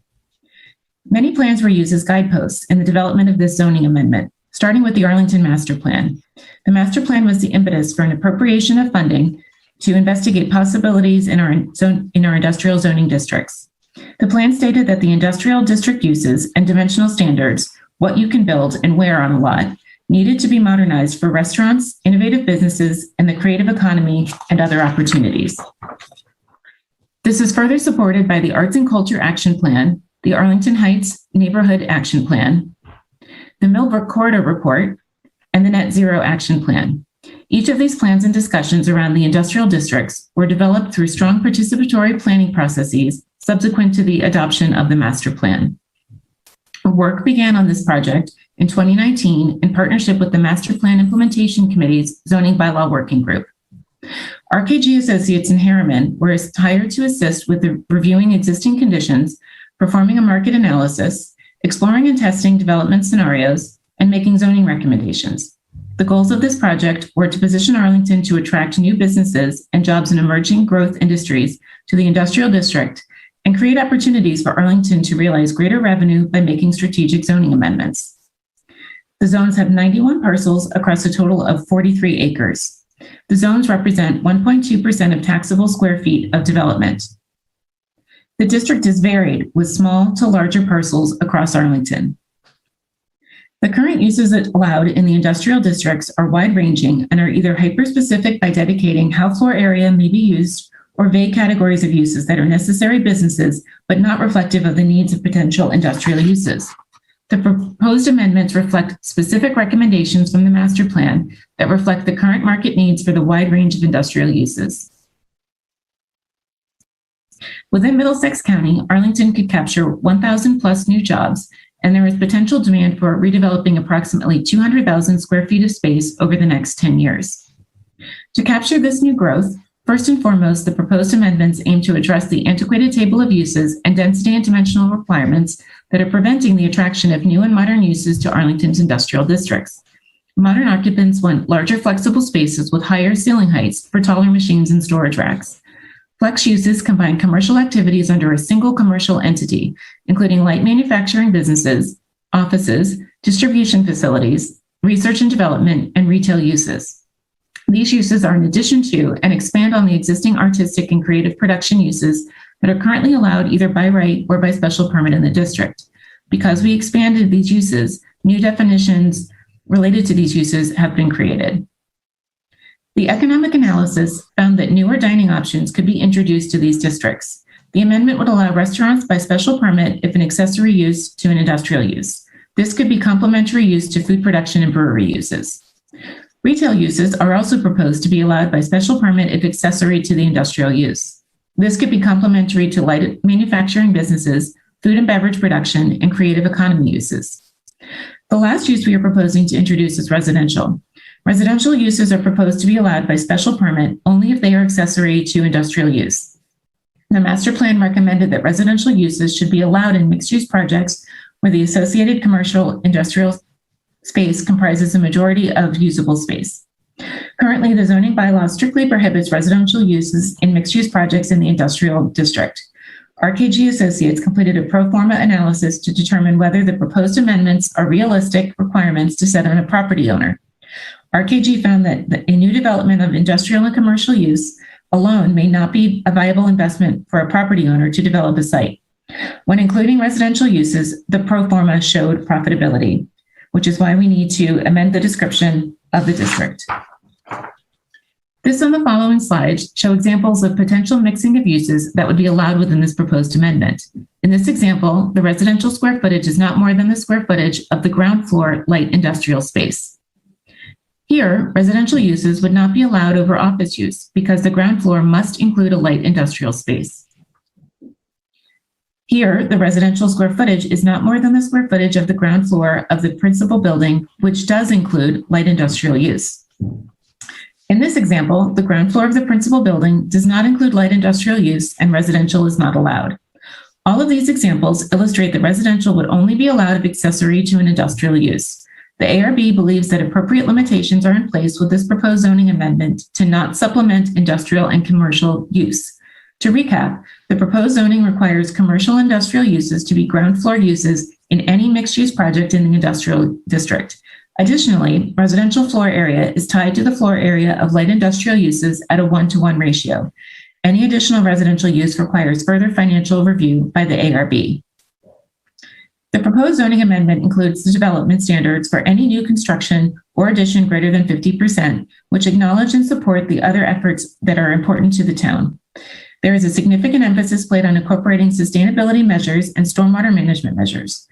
Acknowledging that the industrial districts contain many existing residential uses and are close to residential districts, the standards also emphasize the need to develop human-scale buildings, pedestrian amenities, and consider building height within the context of the surrounding, often residential neighborhood. The amendments introduce measures for renewable energy, improved yards, transparency and access in relation to the bikeway, compliant and safe lighting, and pedestrian amenities. It also requires us to make modest amendments to our parking requirements. In summary, the proposed amendment updates uses and requirements to encourage modern uses while meeting appropriate requirements, incentivizes sustainable redevelopment and public realm improvements, balances investment and some profitability to cease the stagnation of Arlington's remaining industrial zone plans, and positions the town to meet demand for 1,000 jobs utilizing more than 200,000 square feet of potential redevelopment space. The ARB voted 5-0 at our April 5th meeting to recommend favorable action on Article 35. Thank you. Thank you, Ms. Zemberry. Anything further? Not at this time. Thank you. Thank you. I did have a proposed amendment by Kristen Anderson. Is Ms. Anderson there? Does she wish to present her amendment?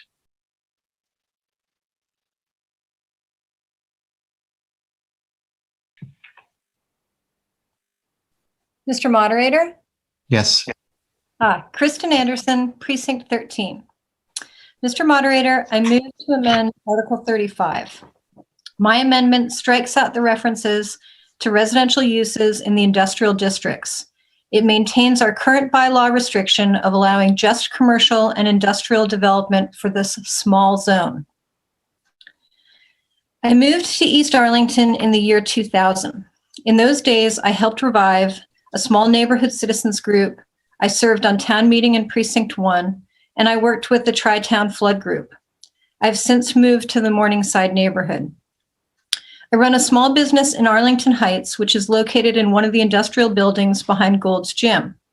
We are an independent music distributor. There is very little industrial space in Arlington, and so it is a miracle and a dream come true to be located here. The benefits of being able to live and work in Arlington are immense.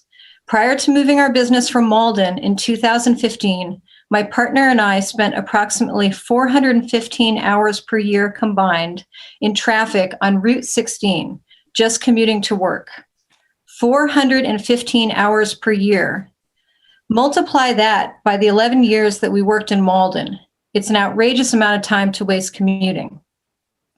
Since moving our business to Arlington, I am able to walk or ride my bike to work in the Heights. Walking and bicycling promotes physical, mental, and emotional well-being.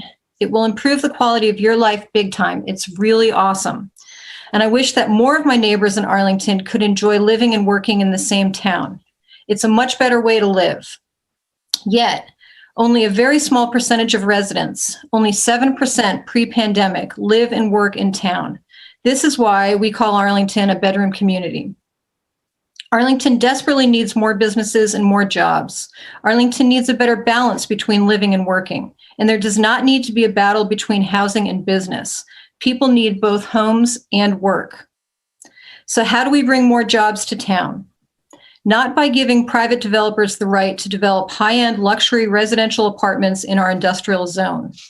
That will only drive businesses away because businesses cannot compete with residential market demand and rents. Adding residential use to the industrial zone will drive existing businesses away and disincentivize new businesses from locating here. Now, since my amendment to Article 35 had to strike language about artists in order to remove the residential use component, I really need to talk about artist live workspace. Encouraging artist studio loft space is worthy, ethical, and attainable. But unamended, Article 35 will have the exact opposite effect. It will drive artists out of town. This is happening right now in the Myrack Mill building. Non-commercial artists need affordable space. Adding residential use to the industrial zone will lead to private developers building high-end condos and pricing artists and businesses out of town. Prior to moving to Arlington in the year 2000, I spent over a decade living in Boston area artist loft spaces as a printmaker. I helped to provide live-work studio space to artists by finding suitable space, negotiating leases and build-out, and managing studio spaces. And over the years, I've watched nearly all of my artist friends lose their studios in Boston after private developers turned art studios into luxury condos. As proposed, Article 35 does nothing to ensure that artist residences that are created are made affordable. Private developers are interested in making money. They are not going to break even or lose money on their development to support arts and culture. But the town can protect and support its artists by developing artist spaces through a community development corporation, which is tasked to develop affordable artist studios and artist loft spaces. And we can revitalize and develop our industrial district and bring new businesses and jobs to town. It would be easy to compete with the rates that Cambridge is charging for commercial spaces. We just need to be more welcoming towards businesses and focus on marketing our vision. I asked town meeting to adopt a more creative approach to building our future, to support a healthier live-work balance for its residents, to help nurture an environment that is friendly and supportive of small businesses and artists. Please vote in favor of my amendment to Article 35. Thank you. Do I have a second on that amendment?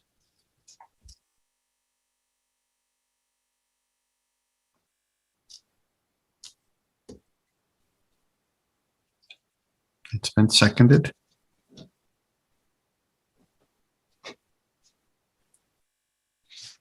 Okay. Anything else, Ms. Anderson? Well, that's what I wanted to say. I'm done. Thank you. That's good. Thank you. Mr. Michael Ruderman.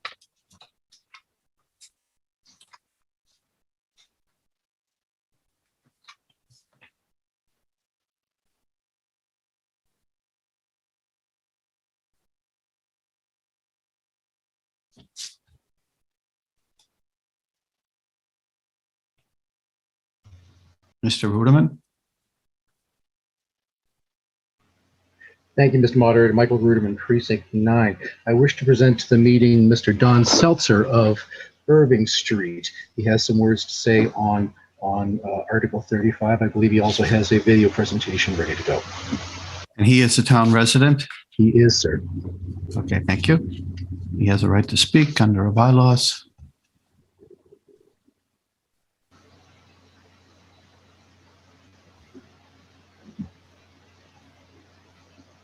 Are we going to just play his video, Michael? I believe so, yes. Okay.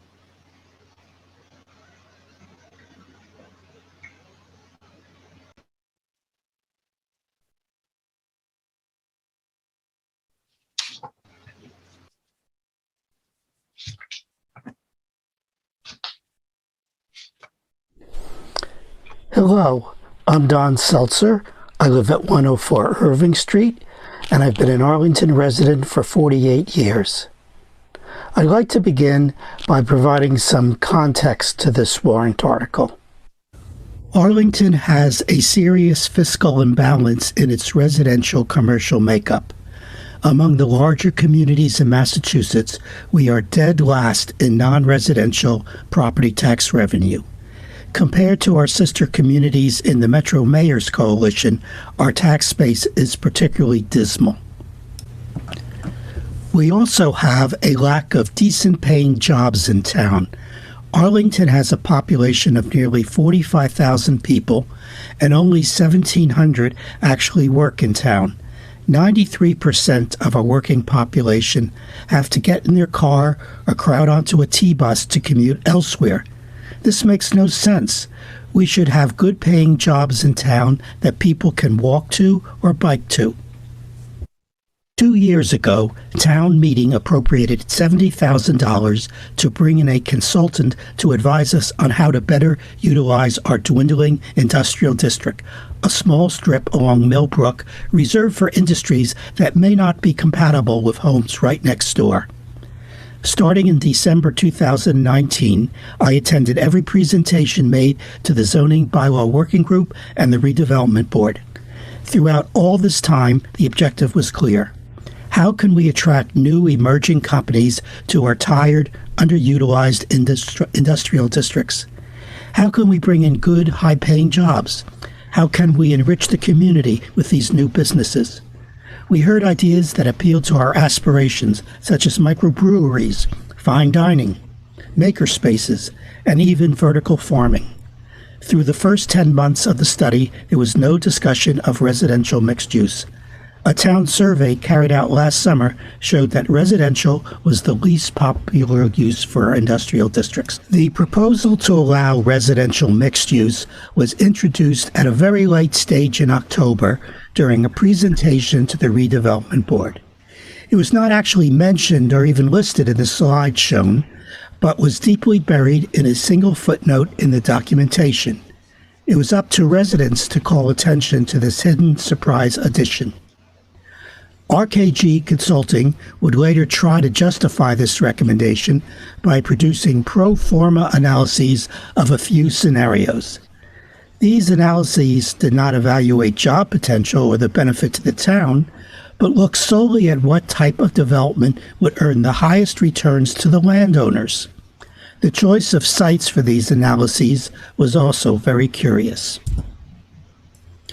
Scenario 1 analyzed an industrial refit of a narrow lot located partially in a federally regulated floodway. Scenario 2 was for new industrial development on town-owned parcels used by the DPW on Ryder Street. It strangely ignored the much larger and much more suitable lots owned by the Myrack family next door. Scenario 3 was a look at office and industrial mixed use on a small corner of the Dudley district, most of it in the FEMA floodplain. Scenario 4 was picked for the residential mixed-use example. For that analysis, RKG chose the large 5-acre Lowell Street, Park Avenue Industrial District known as the Gold's Gym site. Guess which scenario worked out best financially for the developer? The danger of rezoning our industrial districts for residential mixed use is that it will ultimately drive out everything else. In adding residential use at the end of their contract, RKG failed to include all of the other normal requirements that apply to residential uses in every R zone and business zone. This is a developer's dream. There are no requirements for open space, either landscaped or usable. There are minimal yard setbacks.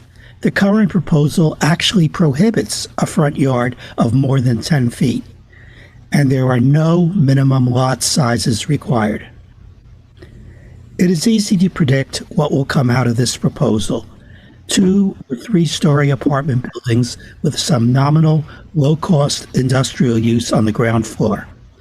Picture a self-service storage warehouse on the ground floor.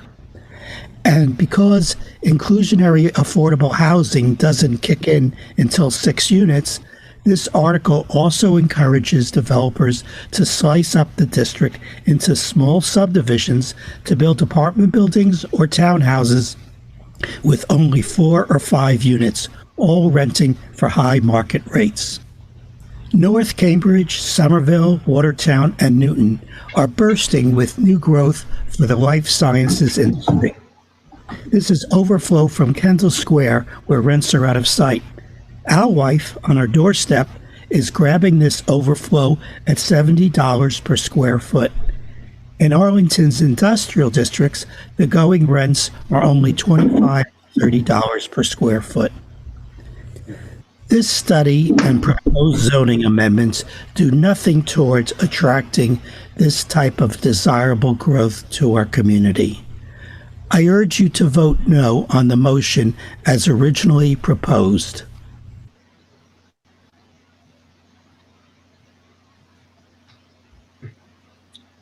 Thank you. Mr. Bruderman, anything further? No, thank you, Mr. Moderator. Very good. Thank you. I call Lisa Reynolds.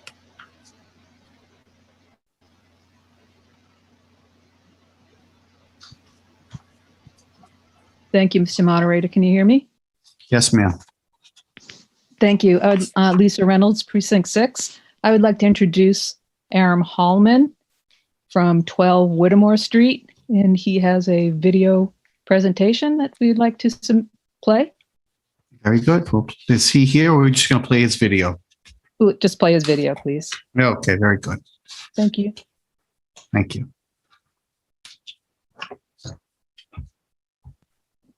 I'm Aram Holman, 12 Whittemore Street, and a town resident for 23 years. I oppose Article 35 because it's a big step towards entirely eliminating Arlington's shrunken industrial area, turning it into housing, and turning Arlington into a bedroom-only community.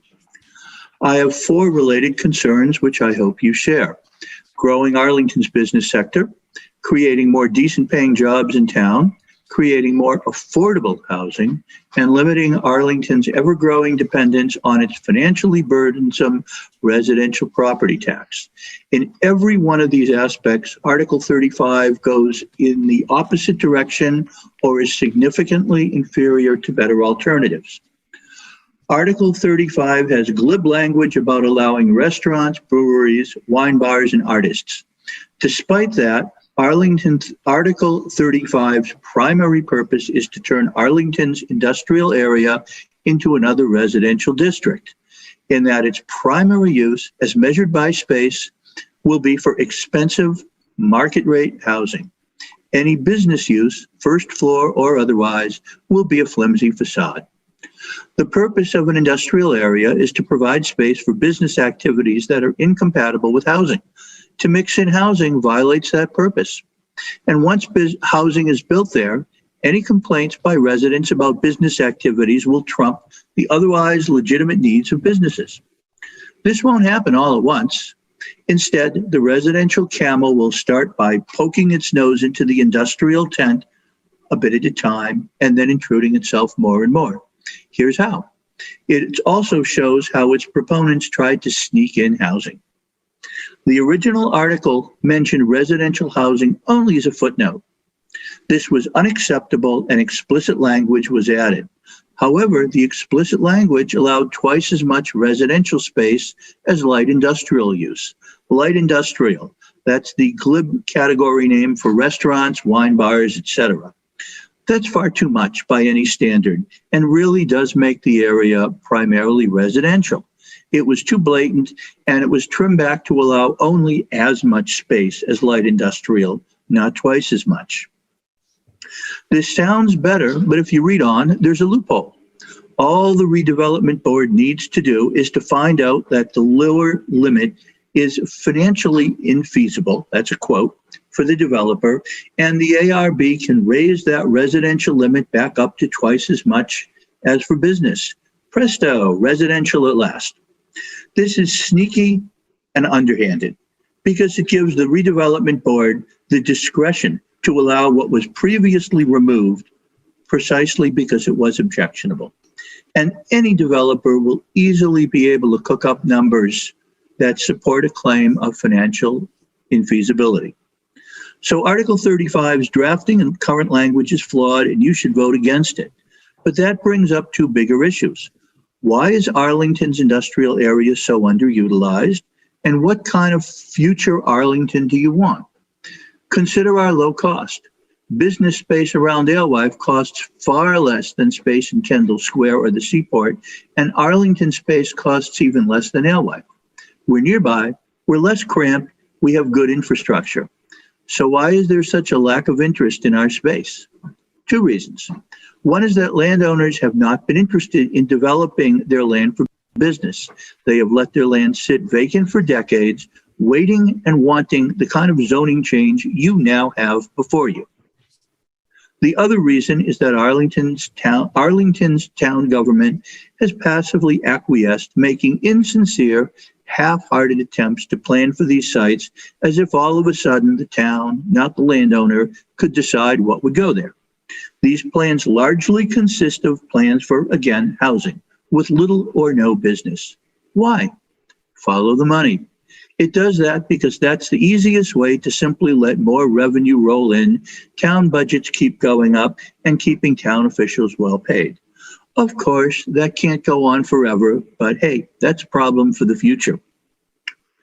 Being a bedroom-only community, as this would facilitate, is both economically and socially unhealthy for Arlington.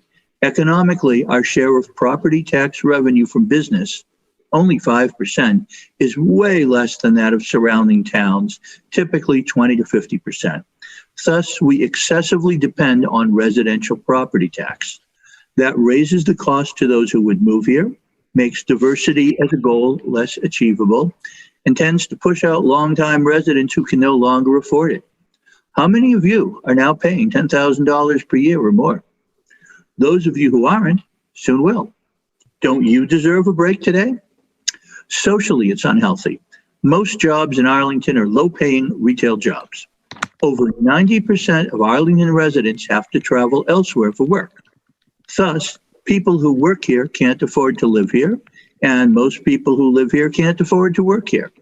This makes a mockery of the language in our master plan, which describes Arlington as a town where residents live, work, and play.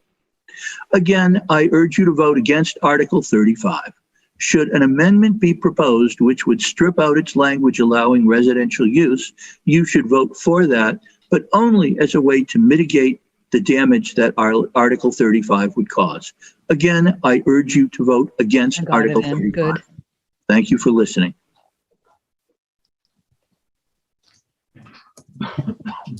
Anything else, Ms. Reynolds?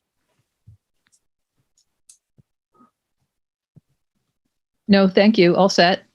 Thank you, Thank Mr. you. Moderator. Okay, Ms. Annie LaCourte has a point of order.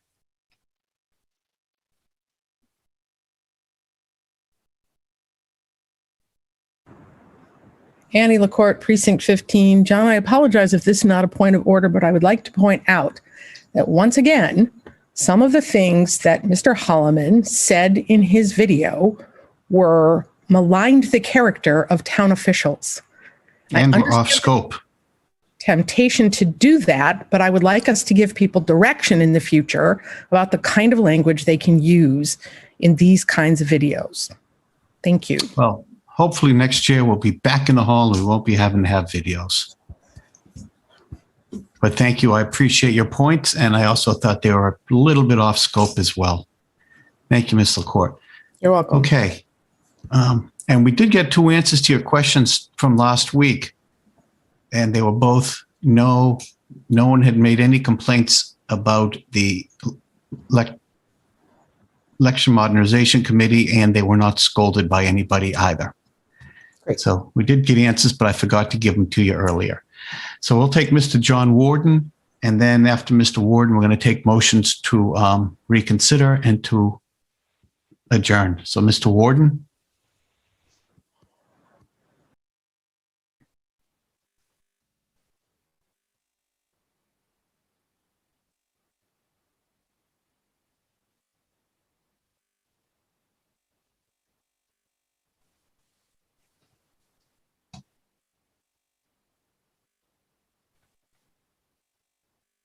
Mr. Warden, you have the floor.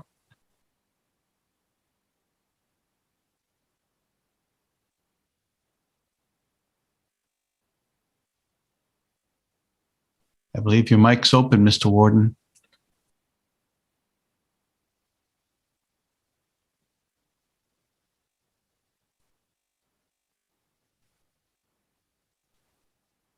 What is the matter with it? Yeah, we hear you. Go ahead. You do hear me. Oh, okay. They turned me off. Thank you. Yes. All right. All right. Let me. Gosh, now I'm getting an echo. Are you getting an echo? Nope. We can hear you perfectly fine. All right. That's confusing for me to hear my own voice twice. All right. Allow me to start again. I'm a member of the zoning bylaw working group, and I've been at all the meetings when we discuss this industrial zone. And I'm glad that Mr. Seltzer's account of the way things were developed was played first, because that really shows what was going on and how they managed to sneak in the residential at close to the last minute. And I want to point out that the zoning bylaw working group never voted to support the residential or indeed any part of the report. Everything was done with just talking about things. I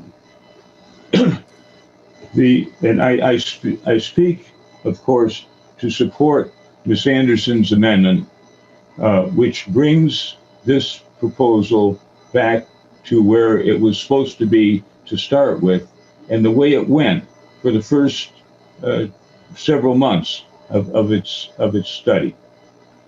The proposal for the $70,000 to fund a consultant study of the industrial zones was sold to town meeting on the basis that we were working on our industrial and commercial zones and tax rate and jobs and industries that will help the town. It was certainly not sold on any, in fact, it was specific, very specifically, and I hope Mr. Tosti gets to speak, that we don't want more people in the industrial zone. 98.5% of the town is zoned for residential. There's plenty of other places for it. What we need in this tiny industrial area that's already being canalized by the MIREC 40B project is place for jobs, industries, and useful services that Arlington residents need. I mean, if you need a piece of glass, you can go to the glass place. You need your car fixed, you can go to shops there. You can get your all kinds of useful things. I got my dog. Well, one of my dogs was trained at a training place there.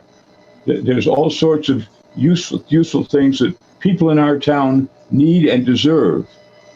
And if you start, as pointed out, if you start bringing in residential, the developers if landowners see more money and for residential than for commercial or industrial.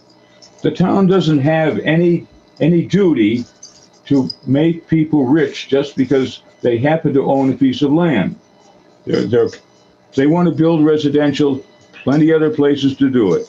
But the residential is really offensive because the way it's set up, there's not even any affordable housing. There's no open space. There's none of the requirements that our town meeting has decided are important for residential uses. So I urge you, my fellow town meeting members, to vote for Ms. Anderson's amendment and to vote, if that amendment for some reason is not approved, we should vote the whole thing down and leave the industrial and zones exactly the way they are now. Thank you. Okay, thank you. Whew, that's murder.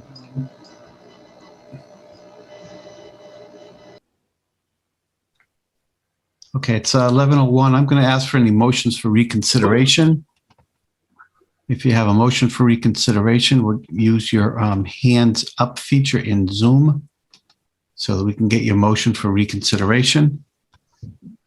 Otherwise, we'll take a motion to adjourn till Monday. Move to adjourn. Second. A second. Anyone opposed? Seeing none, we're going to adjourn till Monday. We're going to save the speaking order and the list until then. And Monday is the 10th. We're going to take the budgets up, and then we're going to go back to this Article 35, and we'll address that and then get back into the zoning issues. Okay, we did pretty well tonight. Thank you all very much. We'll see you on Monday.